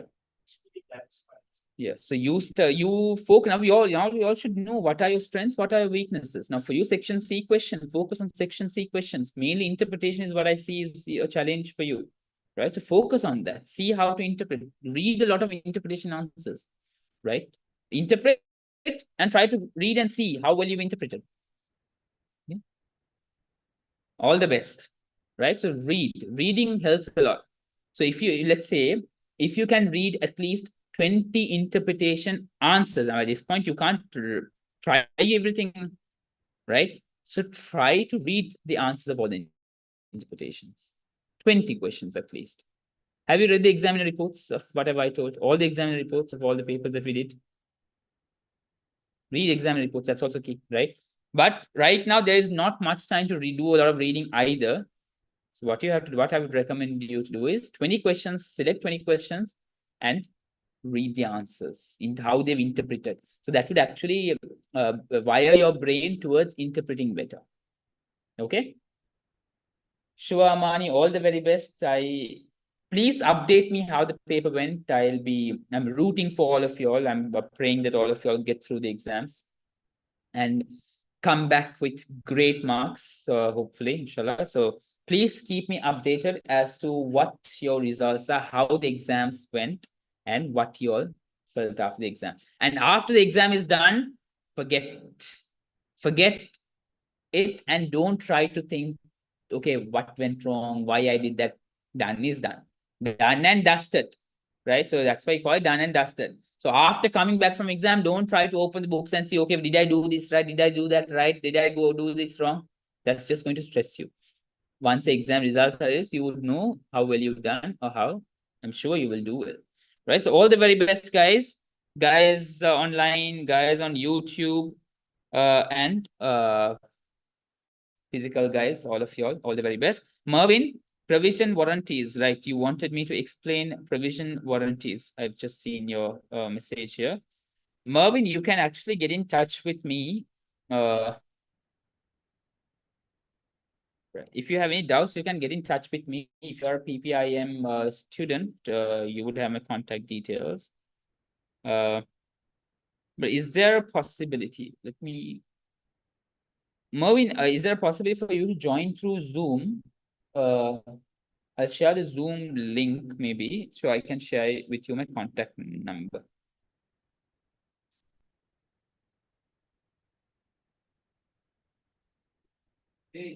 Hmm?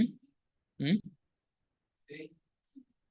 No, if I say it, I mean, it's a contact numbers being recorded on YouTube. That's a private information. Yeah, it's on YouTube. So Mervin is a YouTube student. So Mervin, I'll share with you the link. Do you have the link, Umar, for today's lectures? It's the same link, right? If our live classes link, same thing. Sure, right? This one different. Experts group, right? So in that group, there would be that link, experts. Yes.